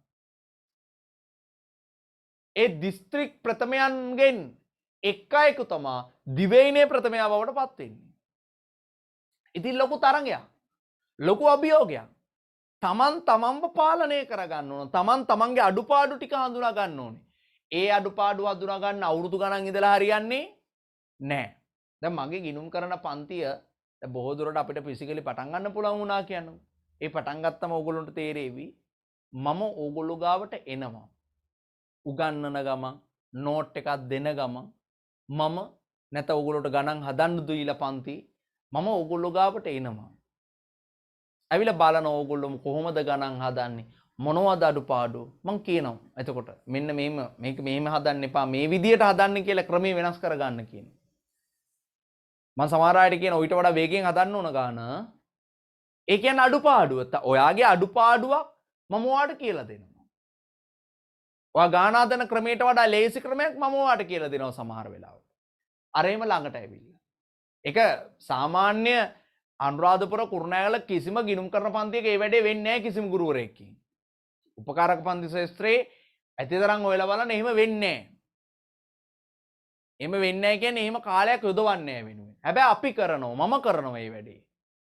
ඒක මම අමෘතු ගානක් තිස්සේ කරන නිසා තමයි අපි ප්‍රතිඵල ජාතික ප්‍රතිඵල බිහි කරන්නේ. අපේ ළමයින් අපි හොඳට දන්නවා. අපේ ළමයින්ව අපි හොඳට අඳුනනවා. වැඩ කරන්නේ කොහොමද කියලා. ඉතින් ඒකට අකමැති දරුවෝ ඉන්නවා. කැමති නෑ පොත් බලනවට. කැමති නෑ ළඟට ඇවිල්ලා ගණන් හදන විදිය බලනවට. ඒකට කැමති නැති වුණාම කරන්නේ මොකද්ද? පන්තියෙන් ඉවත් වෙලා ගිහිල්ලා ගුරුවරයා ළඟට ඉන්නේ නැති පන්තියක වාඩි වෙනවා. එතන ඔහුගේ ප්‍රතිඵලය අවසානට අර වගේ එකක් එනවා. ඒ කියන්නේ S එකක්වත් නෑ ෆේල් කියලා විෂය එනවා. හැබැයි අපේ පන්තියේ අමාරුවෙන් හරි කට්ටි පැන පැන හරි පන්තිය මඟ අරම ගා සමහර ළමයි ඉන්නවා මම ළඟට එන්නේ නැති වෙන්න එන ඈතින් ගිහිල්ලා වාඩි වෙනවා. එහෙම කට්ටි පැන පැන හරි පන්තියට එන ළමයි ඉන්නවා. හැබැයි ඒගොල්ලෝ ෆේල් වෙන්නේ නැහැ. අවම 100 එකක් ඒගොල්ලෝ ගන්නවා. අවම 100 එකක් ගන්නවා.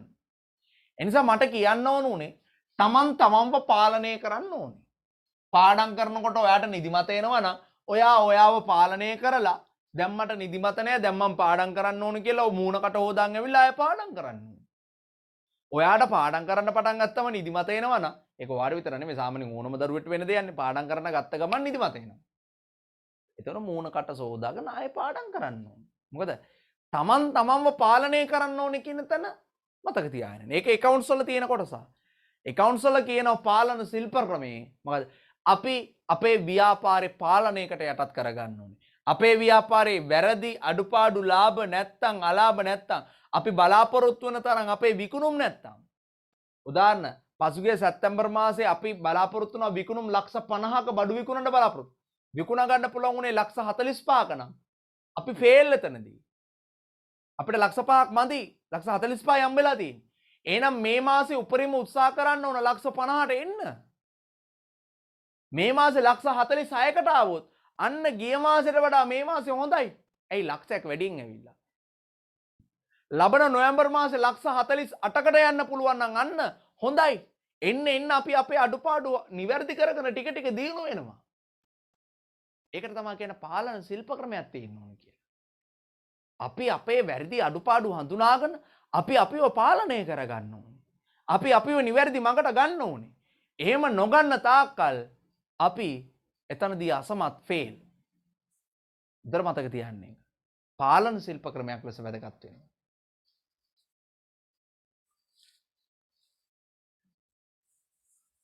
බලන්න ඔන්න තියෙන පාලන ශිල්ප ක්‍රමය ලෙස වැදගත්කම. ඒකේ තියෙන අරමුණු ඉටු කර ගැනීම සඳහා සැලසුම් සකස් කළ පසු එම සැලසුම ක්‍රියාවට නැංවීමෙන් මම දැන් එකපාරක් කියවලා තියෙන ආයෙ කියවලා දෙනවා. අනතුරුව සැලසුම් කළ ආකාරයට අදාළ කටයුතු සිදුවන්නේද සොයා බලා අවශ්‍ය නිවැරදි කිරීමේ ක්‍රියාමාර්ග ගැනීම පාලනය ලෙස හැඳින්වේ. ඔයා බිත්තියේ ගහලා තියෙනවා පාඩම් කරන තැන මේසේ ගාව බිත්තිය අලවලා තියෙනවා මම දිවයිනේ ප්‍රථමයා වෙනවා මම දිස්ත්‍රික්ක ප්‍රථමයා වෙලා මම ජයවර්ධනපුර කැම්පස් එකට යන්නේ කියලා ගහලා තියෙන ලස්සන ෆොටෝ ඇඳලා පඩි පෙළවල් මෙහෙම ඇඳලා හදලා තියෙන ටික ටික වා උඩට ඇවිදගෙන යනවා. පළවෙනි වාර විභාගයට වඩා දෙවන වාර විභාගයේ ලකුණු අඩු වෙද්දි දෙකට වඩා තුන්වෙනි එකේ ලකුණු අඩු වෙද්දි ඔබ පාලනය කරන්න ඕනේ. මොකද නැත්තම් බිත්තියේ සැලැස්ම තියෙනවා මං කැම්පස් යන්න ඕනේ කියලා.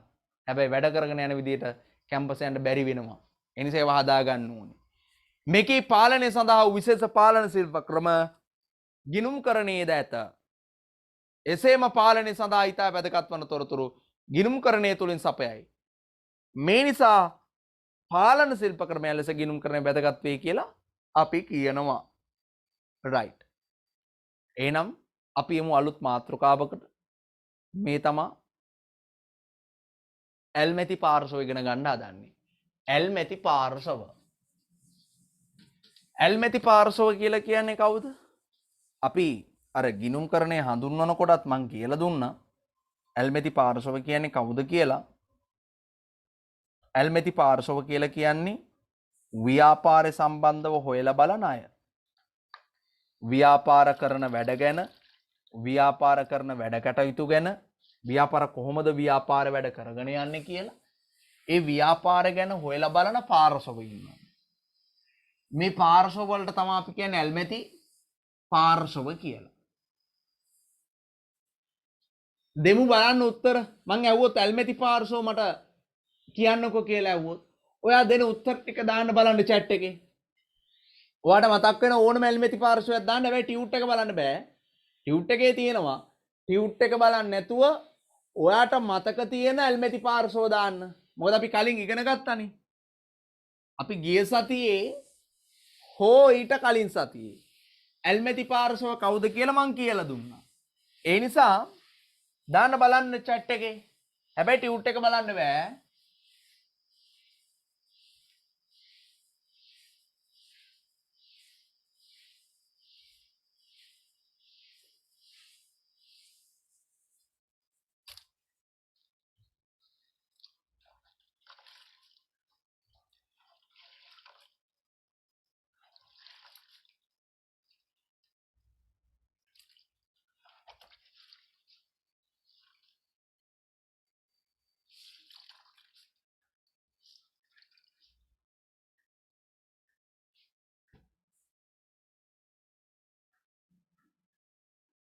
අයිතිකරුවෝ රජය මූල්‍ය ආයතන කළමනාකරුවෝ කියනවා. අන්න දිග එකක් ආවා ඇල්මැති පාර්ශව 10ක් විතර දාලා එක්කෙනෙක් කිව්වා. ඔය මතකයිනේ. මතකයි. හොඳයි. මතක තියෙන්න ඕන පුතේ. හැම වෙලාවෙම පාඩම් කරන්න. නිකන් ඉන්න එපා.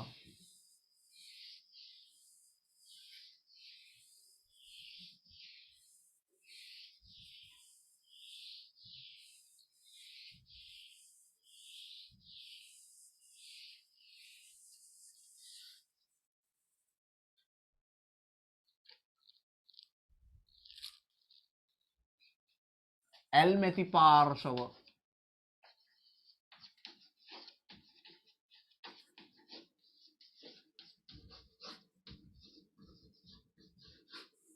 ඇල්මැති පාර්ශවයන් ඇල්මැති පාර්ශවයන් කියලා කියන්නේ ව්‍යාපාර ගැන හොයලා බලන, ව්‍යාපාර ගැන උනන්දු වෙන පාර්ශවයන්. හරිද? ඔන්න නෝට් එකක් තියෙනවා. අපි නෝට් එක කියවගෙනම පළවෙනි ඇල්මැති පාර්ශවය ගැන ඉගෙන ගන්නෙමු. නිබන්ධනයේ තියෙනවා. ඉහත සඳහන් කළ පරිදි ව්‍යාපාරයක් කෙරෙහි ඇල්මක් දක්වන පාර්ශවයන් ගණනාවක් ඇති අතර ඒ සෑම පාර්ශවයක්ම විවිධ ස්වභාවයේ තීරණ ගැනීම සඳහා ගිණුම් කරන තොරතුරු භාවිතා කරයි. ඇල්මැති පාර්ශව ඉන්නවා. මේ ඇල්මැති පාර්ශව විවිධ ආකාරයේ තීරණ ගන්න ඕන නිසා තොරතුරු භාවිතා කරනවලු. ඇල්මක් දක්වන ඒ පාර්ශවයන්ට තොරතුරු වැදගත් වන්නේ පහත සඳහන් අරමුණු ඉටු කර ගැනීම සඳහාය. මේවා ගිණුම් කරන තොරතුරු වලින් ඒ පාර්ශවයන් විසින් ලබා ගන්නා ප්‍රයෝජන ලෙසද හැඳින්විය හැක කියලා කියනවා. අන්න පහලින් දීලා තියෙන ඇල්මැති පාර්ශව. මම උඩමින්ම පටන් ගන්නම්කො කළමනාකරුවගේ ව්‍යාපාර ඒකකයේ මැද්දට දාලා තමයි මේ කියන්නේ ඇල්මක් දක්වන පාර්ශව. කළමනාකරුවගෙන් පටන් අරන් මං දකුණු පැත්තට කරකෙන්නේ යන්නේ. කළමනාකරුවා, සේවකයා, බැංකු, ගනුදෙනුකරුවන්, ගනුදෙනුකරුවන් කියන්නේ ණය හිමියෝ, ණයගැතියෝ වගේ වෙනත් ව්‍යාපාර සංවිධානයන්, sannivedana ආයතන, මහජනයා, මූල්‍ය සමාගම්, සිසුන්, පළාත් පාලන ආයතන, ආරක්ෂණ ආයතන, රක්ෂණ ආයතන, ආදායම් බදු දෙපාර්තමේන්තුව, රජය අයිතිකරුවා. මේ දීලා තියෙන්නේ ඇල්මැති පාර්ශ්වය. ඉතින් මීට වඩා තව වෙනත් ඇල්මැති පාර්ශ්වවත් ඉන්නවා. ඔක්කොම මෙතන දීලා නැහැ. ඔක්කොම මෙතන කියලා නැහැ. තව ඇල්මැති පාර්ශ්වයන් ඉන්නවා. අපි ගිණුම්කරණයට අදාළ වූ ව්‍යාපාරයට ඇල්මක් දක්වන පාර්ශ්වයන් කිහිපයක් හඳුනා ගනිමු. ඒ ඇල්මැති පාර්ශ්වය කවුද කියලා මම පැහැදිලි කරනවා. ඒ වගේම ඇයි ඒ ඇල්මැති පාර්ශ්වය ව්‍යාපාරයට ඇල්මක් දක්වන්නේ කියලා මම අරමුණුත් කියලා දෙනවා. ඔබ මතක තියාගන්න ඕනේ කවුද මේ ඇල්මැති පාර්ශ්වය? ඇයි මෙයා ව්‍යාපාරයට ඇල්මක් දක්වන්නේ? මොකද්ද මෙයාගේ අරමුණ කියලාත් ඔයාට මතක තියාගන්න වෙනවා. right. එහෙනම් මම එනවා පළවෙනි ඇල්මැති පාර්ශ්වය. පළවෙනි ඇල්මැති පාර්ශ්වය ඇවිල්ලා හිමිකරුවන්. නිබන්ධනයේ තියෙන විදිහට මම එන්නේ හිමිකරුවා. හිමිකරුවා කියලා කියන්නේ අයිතිකරුවා. ව්‍යාපාරයකට ඕන කරන සම්පත් යොදවලා ඒ ව්‍යාපාරේ ආරම්භ කරලා ඒ ව්‍යාපාරේ පවත්වාගෙන යන පුද්ගලයාට අපි කියන්නේ හිමිකරුවා. එහෙම නැත්නම් අයිතිකරුවා. මෙයා තමයි ව්‍යාපාරේ සැබෑ හිමිකරුවා. මෙයා තමයි ව්‍යාපාරේ ඇත්ත අයිතිකරුවා. ඇත්ත අයිතිකරුවා, ඇත්ත හිමිකරුවා මෙයා. මෙයා තමයි සැබෑ එක්කෙනා. මෙයා තමයි ව්‍යාපාරයට සම්පත් යොදවලා ව්‍යාපාරය ආරම්භ කරලා මේ දක්වා ව්‍යාපාරය පවත්වාගෙන ආවේ මෙයා. මෙයා තමයි තීරණ අරගෙන ව්‍යාපාරය ආරම්භ කරෙත් මෙයා. මෙයා තමයි ව්‍යාපාරය දිගට පවත්වාගෙන ආවේ. ඒ නිසා මේ ව්‍යාපාරය සැබෑ හිමිකරුවා කියලා කියන්නේ යාට. ඒතර ඇයි මෙයා මේ ව්‍යාපාර ගැන හොයලා බලන්නේ? එකක් තමන්ගේ අරමුණ ඉටු කරගන්න පුළුවන් ලාභ ලැබෙනවද කියලා බලනවා. තමයි යොදවපු ප්‍රාග්ධනයට සාපේක්ෂව ලාභයක් ලැබෙනවද? ඒ වගේම තමයි යොදවපු ප්‍රාග්ධනය සුරක්ෂිතද කියලා බලන්න. මෙන්න මේ අරමුණ තියෙනවා. එන්නකො නිබන්ධනයේට හිමිකරුවා. හිමිකරුවා ඉදිරියෙන් චුට්ටක් ලියන්න. හිමිකරුවාට උඩින් ලියන්නත් පිළුවන් පිටුවේ උඩ ඉඩ තියෙනවා. එහෙම ඕන නැත ඉස්සරහින් ලියන්න. හිමිකරුවා කියන්නේ කවුද කියලා චුට්ටක් පැහැදිලි කරලා ලියන්න. හිමිකරුවා ලියන්න. ව්‍යාපාරයට අවශ්‍ය කරන සම්පත් යොදවා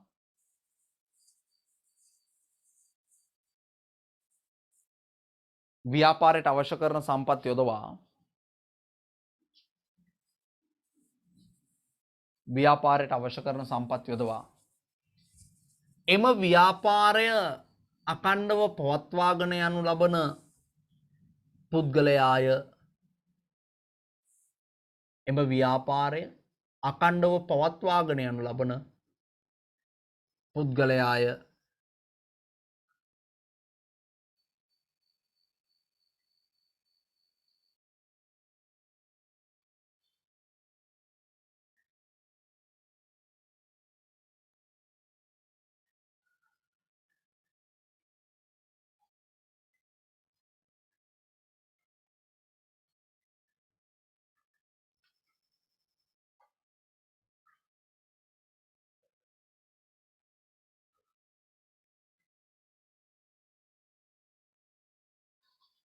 හරිද? රයිට්. බලන්න ඔන්න යටින් අරමුණු කියලා තියෙනවා. එක ප්‍රාග්ධන සුරක්ෂිතතාවයේ තහවුරු කර ගැනීමට. ඒගොල්ලෝ ව්‍යාපාරයට යොදලා තියෙන ප්‍රාග්ධනය ආරක්ෂා කරගන්න. දෙක යෙදූ ප්‍රාග්ධනයට සාපේක්ෂව ප්‍රමාණවත් ප්‍රතිලාභයක් ලැබේද නැද්ද යන නිගමනය කරන්න. ඒගොල්ලෝ යොදවලා තියෙන ප්‍රාග්ධනයට සාපේක්ෂව ප්‍රමාණවත්. ඒගොල්ලෝ බලාපොරොත්තු වන තරම් ලාභය. දැන් මෙහිමයි. වඩේ විකුණන මුදලාලි මහත්තයා රුපියල් 10000ක් වියදම් කරලා වඩේ කරත්තේ වඩේ ටික හදලා විකුණනවා දවසම උදේ ඉඳන්. එයා රුපියල් 10000ක් වියදම් කරලා හදපු වඩේ ටික විකුණලා ඒ මහත්තයා ලබන ආදායම රුපියල් 20000 නම් එයා ඒකෙන් තෘප්තිමත් වෙන්න ඕන. වියදම් කළා වගේ දෙගුණයක් යට හම්බ වෙලා තියෙනවා. හරිද? හැබැයි තව ව්‍යාපාරිකයෙක් ඉන්නවා එතනම රෙදි කඩයක් කරනවා. එයා ලක්ෂ 100ක් යදවලා කඩේට රෙදි දාලා අද හවස වෙනකොට ආදායම් බලනකොට රුපියල් 20000 නම් එයාගේ ආදායම. ලක්ෂ 100ක් වියදම් කරලා අද උදේ රෙදි කඩේ පටන් ගත්තේ. හවසට ආදායම් බලනකොට රුපියල් 20000යි දවසට. දැන් එයා බලපම යම්මන් තිනේ 20000. ඇඳුම් ගත්තොත් එimhe රුපියල් 1000 ගානේ ගත්තොත් එimhe ඇඳුම් 20නේ විකින්නලා තියෙන දවසට. වඩේ මුදලාලි ගත්තොත් වඩේ මුදලාලි මහත්තයා ගත්තොත් 10000ක වඩේ හදලා 20000කට විකුණලා මිනිහට 10000ක් ලාභයි එතන. දවසට අරය 20000ක් ආදායම ගත්තට ඒකෙන් ඇඳුම් වල වියදම අඩු කළොත් 10000ක් ලාභ නැති වෙන්නත් පුළුවන්. තව විදුලි වියදම්, රක්ෂණ වියදම්, වැඩ කරන සේවකයන්ට වැටුප් ගෙවන්නත් එපා. වඩේ මුදලාලි මහත්තයාට ඒව මොකවත් නැහැනේ. ඒ කියන්නේ යොදන ප්‍රාග්ධනයට සාපේක්ෂව Tamanට ප්‍රතිලාභේ සල්ලි ලැබෙනවද ලාභ ලැබෙනවද කියලා මම බලනවා. ඒකයි මේ කියන්නේ. යෙදූ ප්‍රාග්ධනය තවදුරටත් තිබෙන්නට ඉඩ හරිනවාද ඉවත් කරගන්නවාද?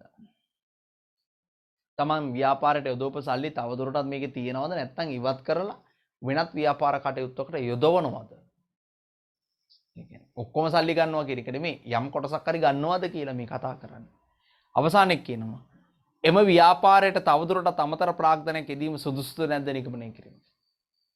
අතනදී කියන්නේ යොදවපු සල්ලි අහපව ගන්නවා අරගෙන වෙන ව්‍යාපාරයකට දානවා නැත්නම් අර ව්‍යාපාරය වහලා දාලා නිකන් ඉන්නවා සල්ලි ටික අරගෙන. එහෙම කරන්නේ. නැත්නම් එන තව ව්‍යාපාරයට සල්ලි දාලා ව්‍යාපාරය තව දිනු කරන්න හිතනවාද? මෙන්න මේ වගේ අරමුණු මේ අයිතිකරුවා ගන්නවා. ඒ අයිතිකරුවගේ අරමුණු. එයා ව්‍යාපාරයේ තොරතුරු දෙහා බලන්නේ මෙන්න මේ අරමුණ ඉටු කරගන්න. මෙන්න මේ අරමුණු ටික ඉටු කරගෙන මේක ඉදිරියට කරගෙන යන තමයි මෙයාගේ බලාපොරොත්තුව. සරලවම කිව්වොත්. කරන්නම නැති තැනක තමයි යදෝප සල්ලි ටික අහපව අරගෙන ව්‍යාපාරය වහලා දාලා පැත්තකට වෙන්නේ. ඔගේ අර තුන්වෙනි අරමුණ තියෙන්නේ. ඒක තමයි කරන්නම් බැරි තැන කරන එක. කරන්නම දෙයක් නැත්නම් පාවිච්චි වෙන එක. රයිට් ඊළඟ පාර්ශව වෙනවා ණය හිමියෝ. ණය හිමියෝ.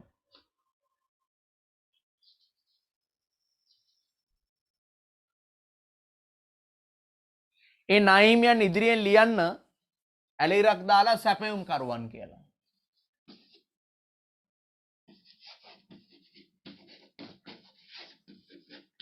ණය හිමියන්. එහෙම නැත්නම් අපි කියනවා සැපයුම් කරුවන්.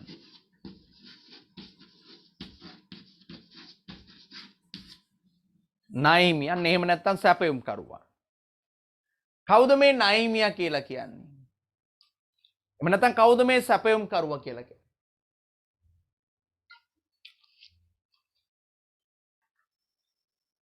මේ කියන්නේ ව්‍යාපාරයකට අවශ්‍ය කරන සම්පත් භාණ්ඩ වෙන්න පුළුවන්, මුදල් වෙන්න පුළුවන්, සේවා වෙන්න පුළුවන්, මේ ඕනම දෙයක්. ඒ ව්‍යාපාරයට සපයන පුද්ගලයාට තමයි අපි කියන්නේ සැපයුම් කරුවා. එහෙම නැත්නම් ඒ ව්‍යාපාරයට ණය පදනමට සපයන කෙනාට තමයි අපි කියන්නේ මේ සැපයුම් කරුවා. එහෙම නැත්නම් ණය හිමියා කියලා. දැන් සැපයුම් කරුවා කියලා කියන්නේ සපයන කෙනා, ණය හිමියා කියලා කියන්නේ ණයට සපයන කෙනා. හොඳට මතක තියාගන්න.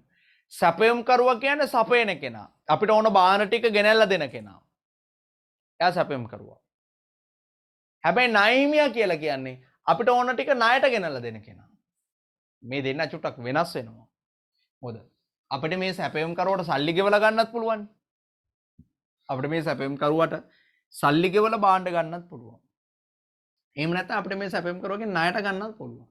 ඒ ණයට ගත්තම තමයි අපි ඔය ණය හිමියා කියලා කියන්නේ. අපි කතා කරන්නේ සැපයුම් කරුවා ගැන නෙමෙයි ණය හිමියා ගැන. ඒතර සරලව කිව්වොත් ණය හිමියා කියන්නේ ණයට අපිට බාණ්ඩ දුන්න කෙනා. ණයට සල්ලි දීලා තියෙන කෙනා. එයයි අපිට ඇල්මක් දක්වන්නේ. අංක 1. දුන්න ණය ටික ආපසු එකතු කරගන්න. ණයට බඩු දුන්නා නම් ඒ බඩු වලට අදාළ ණය සල්ලි ටික එකතු කරගන්න. ණයට සල්ලි දුන්නා නම් ඒ ණය සල්ලි ටික නිසි පරිදි එකතු කරගන්න. 2. පොලිය එකතු කරගන්න. ණය මුදල නැතත් පොලිය එකතු කරගන්න. දැන් බැංකු වලින් කියනවා ණය වාරිකය ගෙවන්න බැරුණක් කම නැහැ පොලිය ගෙවලා ඵලයල්ල කියනවනේ විල. අයෙන් පොලිය එකතු කරගන්න. 3 වෙනි එක විදියට පෙන්නනවා මේගොල්ලෝ අකණ්ඩව ඇනවුම් ලබා දෙන්න. ඒ කියන්නේ අකණ්ඩව අපිටම බඩු ටික ගෙනලා දෙන්න. ඒකත් අරමුණ. සල්ලි ටිකක් ගන්නවා. දැන් ඩිලිවරි ණය එහෙමන කරන්නේ. කඩේට ගමේ තියෙන කඩේකට ඇවිල්ලා රුපියල් 20000ක බඩු දාලා 20000ක බඩු දාලා බිල් එක දීලා යනවා යන්න. ගිල ඊළඟ මාසේ ආපුවම අර පරණ බිල් එකේ රුපියල් 20000 අරගෙන ආය අලුතින් බඩු දාලා යනවා ණයට. ආයේ කඩේට බඩු කවදාරි ඕන වුණාම නැත්නම් ඊළඟ මාසේ අර දවසේ එනවා ඊට කලින් ඕන්න ගෙන්න ගන්නත් පුළුවන් කෝල් කරලා. කොහමරි එන දවසේ අර බිල් එකේ පරණ බිල් එකේ සල්ලි ගෙවලා අලුත් බඩු ටික ගන්නවා ණයට. ඒක තනිකර රෝලක් යන්නේ එතකොට. කඩේට බඩු එනවා සල්ලි ගෙවනවා පස්සේ බඩු විකුණන සල්ලි වලින් තමයි ගෙවන්නේ. මුදලාලි. එතන මේ ණය හිමියන්.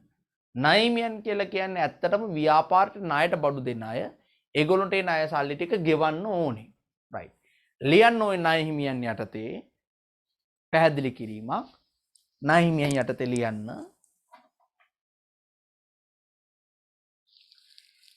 ව්‍යාපාර වලට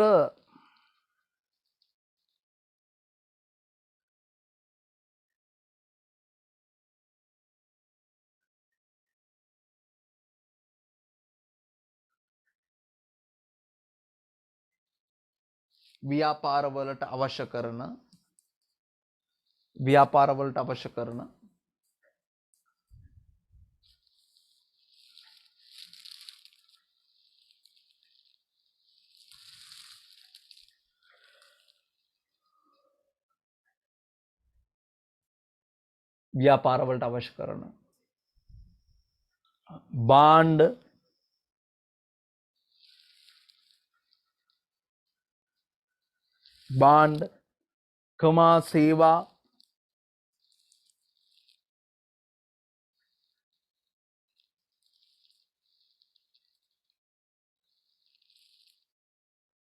භාණ්ඩ කමා සේවා කමා මුදල්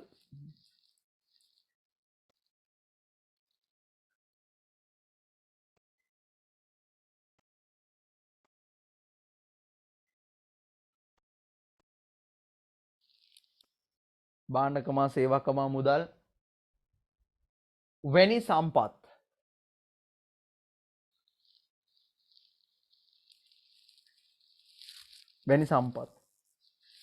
සපයන්නන්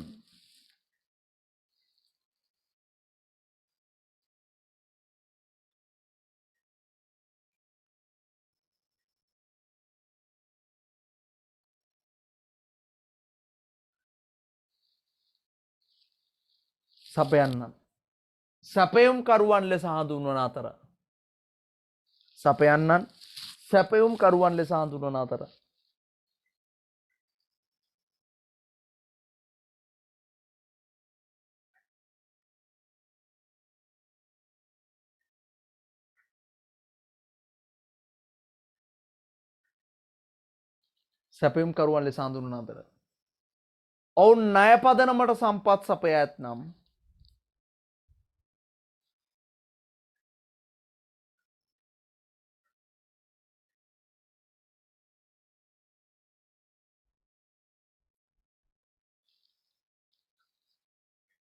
ඔවුන් ණය පදනමට සම්පත් සපයා ඇතනම් ණය හිමියන් ලෙස හඳුන්වයි.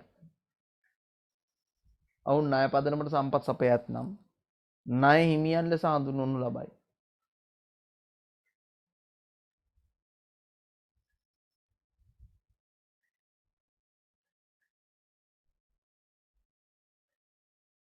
හරිද? රයිට්. ලියන්න අරමුණු පහලින් එක ඇනවුම් අකණ්ඩව ලබා ගැනීම පළවෙනි අරමුණ. අරමුණු වල පිළිවෙලක් නෑ. මම කියන පළවෙනි එක කියලා මම කියන්නේ. ඇනවුම් අකණ්ඩව ලබා ගැනීම.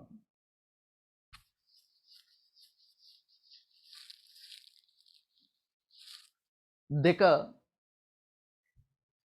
ණය මුදල් නිසි පරිදි රැස් කර ගැනීම.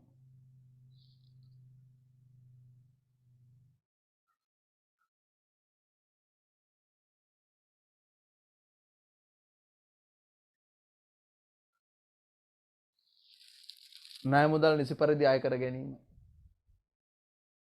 ඊළඟ එක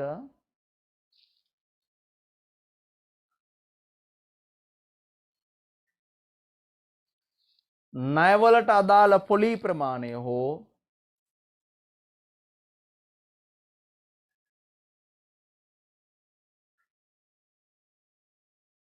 ණයවලට අදාළ පොලී ප්‍රමාණය හෝ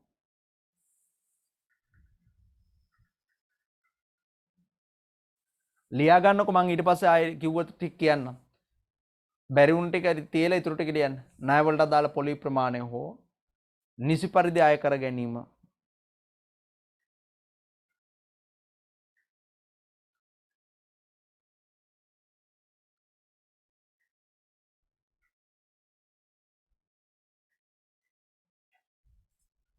රයිට් බලන්න ඔන්න පළවෙනි එක කිව්වේ අඛණ්ඩව ඇනවුම් ලබා ගැනීම. පළවෙනි එක කිව්වේ අඛණ්ඩව ඇනවුම් ලබා ගැනීම. දෙවෙනි එක කිව්වේ ණය මුදල් නිසි පරිදි අය කර ගැනීම. ණය මුදල් නිසි පරිදි අය කර ගැනීම.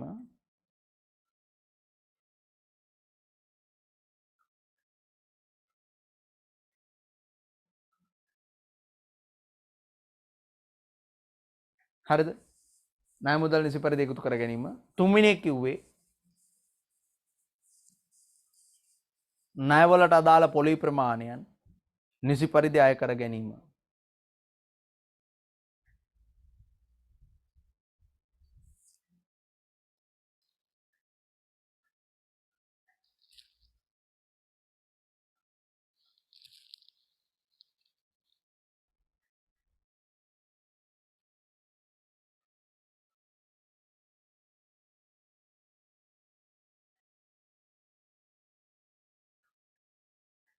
හරිද?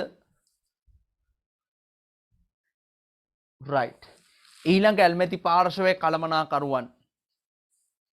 කළමනාකරුවන් කියලා කියන්නේ ව්‍යාපාරයට අරමුණක් තියෙනවනේ දැන්. ඕනම ව්‍යාපාරයකට අරමුණක් තියෙනවනේ. ඒ ව්‍යාපාරේ අරමුණට ව්‍යාපාරය අරගෙන යන්න ඕන කරන සැලසුම් හදලා ඒව සංවිධානකරණය කරලා මෙහෙයවීම සහ පාලනය කරන සමස්ත වැඩ ටික කරන පුද්ගලයා තමයි කළමනාකරුවා. එයා තමයි සැලැස්ම හදන්නේ. එයා තමයි ඒකට ඕන ටික මෙහෙවා ගන්නෙ. හරිද? සැලසුම් කිරීම සංවිධානය කිරීම ඊට පස්සේ එයා තමයි ඒක මෙහෙවා ගන්න. එයා තමයි අඩුපාඩු තියෙනවනේ ඒවා පාලනය කරන්නේ. ඒ සමස්ත කාර්ය කරන කෙනා තමයි කළමනාකරුවා කියන්නේ. එයා ඉතින් කළමනාකරු විදියට ව්‍යාපාරේ තොරතුරු ගැන බලනවා.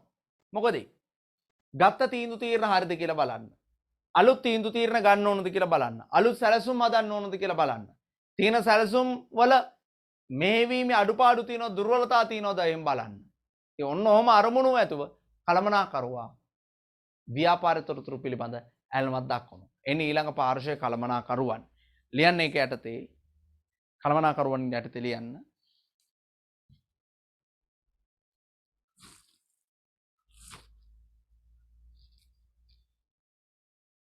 ව්‍යාපාරය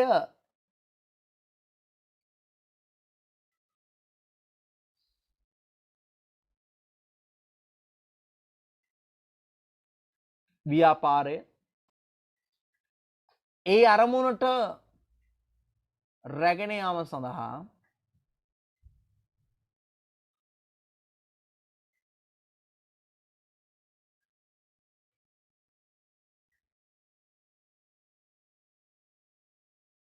රැගෙන යාම සඳහා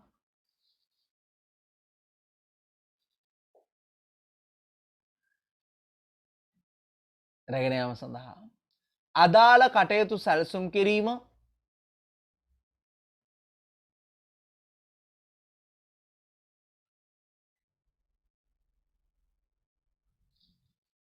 අදාළ කටයුතු සැලසුම් කිරීම සංවිධානය කිරීම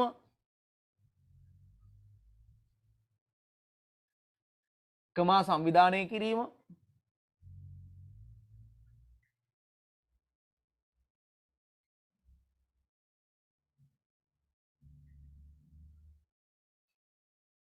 මෙහෙවීම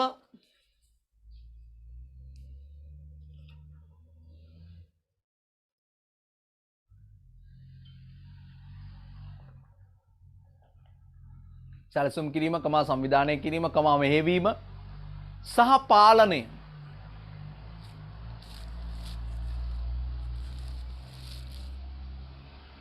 සහ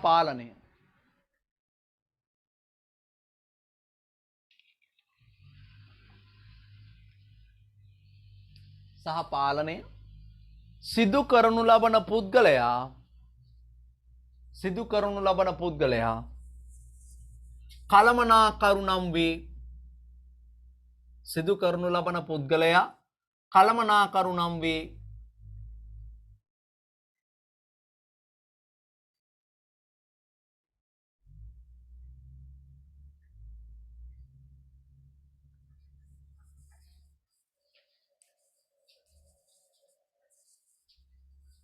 ඔන්න බලන්න අරමුණු තියෙනවා. එක අනාගත අරමුණවා පරමාර්ථ කෙසේ වී යුතුද යන නිගමනය කිරීමට. අනාගත පරමාර්ථ ඒ වගේම අරමුණු මොනවා වෙන්න කොහොම වෙන්න ඕනද කියලා නිගමනය කරන්න. එම පරමාර්ථ ඉටු කර ගැනීම සඳහා සැලසුම් අදර්මංගව සැලසුම් අදා ගන්න ඕන කියලා. පසුගිය වර්ෂයේදීකත් කළමනාකරන තීරණවල සාර්ථකව අසාර්ථක භාවය ගැන කලින් ගත්ත තීරණ හරිද අඩුපාඩු තියෙනවද කියලා බලන්න. විවිධ කරුණු සම්බන්ධයෙන් තීරණ ගන්න. තව මොනවා හරි කරුණු තියෙනවා නම් ඒව සම්බන්ධයෙන් තීරණ ගන්න. ඒ වගේම කළමනාකරන ක්‍රියාවලිය පහසු කරගන්න. ක්‍රියාවලිය කිව්ව මං කිව්ව සැලසුම් හදනවා, සංවිධානකරණය, මෙහෙයවීම පාලනය. ඒ කියන්නේ ව්‍යාපාරේ වැඩ කටයුතු සම්බන්ධව තීරණ ගන්නවා කියන එක තමයි මේ සරලව කියන්නේ. අරමුණු හදනවලු, සැලසුම් හදනවලු, ගත තීරණ හරිද කියලා බලනවලු, අනාගතේ මොනවද වෙන්න ඕන කියලා බලනවලු. ඒ කළමනාකරණය කරන වැඩ ටික. මෙන්න මේ විදියට ඇල්මැති පාර්ශ්ව එකිනෙක ඇල්මැති පාර්ශ්ව ව්‍යාපාර සම්බන්ධ ඇල්මක් දක්වනවා. ඒ අයට සුවිශේෂී වූ විශේෂී වූ අරමුණු හේතු කොටගෙන. හිමිකරුවාගේ අරමුණු නෙමේ සැපයුම් කරුවාගේ තියෙන්නේ ණය හිමියාගේ. එයාගේ අරමුණු නෙමේ කළමනාකරුවාගේ තියෙන අපි ඇල්මැති පාර්ශ්ව තුනක් අධ්‍යයනය කළානේ. එකිනෙකට වෙනස් නේ. ඒ තුන් දෙනා සමාන වෙන්නෙම නැහනේ. අයිතිකරුවාගේ අරමුණු නෙමේ සැපයුම් කරුවන්ගේ. ඒගොල්ලන්ගේ අරමුණු නෙමේ කළමනාකරුවගේ. හාත්පසින්ම වෙනස් අරමුණු තියෙන්නේ. එහෙනම් ඒවා අපි හොඳට අධ්‍යයනය කරලා මතක තියාගන්න ඕනේ. හරිද? රයිට්. එහෙනම් අපි අදට මෙතනින් නතර කරමු. චුට්ටක් විනාඩි 5ක් 10ක් කලින් මේ නතර කරන්නේ. අපි ලබන සතියේ පන්තියේ හමු වෙමු. මෙතනින් ඉස්සරහට සාකච්ඡා කරන්න ඕනේ. නිබන්ධන තාමත් ගන්න බැරි වුණ ළමෙක් ඉන්නවා නම් අනිවාර්යයෙන්ම ලබන සතියේ වෙනකොට නිබන්ධන අරගෙන අවසන් කරගන්න. නිබන්ධනෙත් එක්ක වැඩ යනකොට ලේසි. ඒ වගේම මේ පන්තියට අදාළ රෙකෝඩින් එක අපි ඉදිරියේදී ලබා දෙනවා. ඒතර ඔයගොල්ලෝ නරඹන්න පුළුවන්. රයිට්. එහෙනම් අතර මෙතනින් සමුගමු. එන හැමෝටම අයිබෝවන් උත්සරණයි ජය වේවා.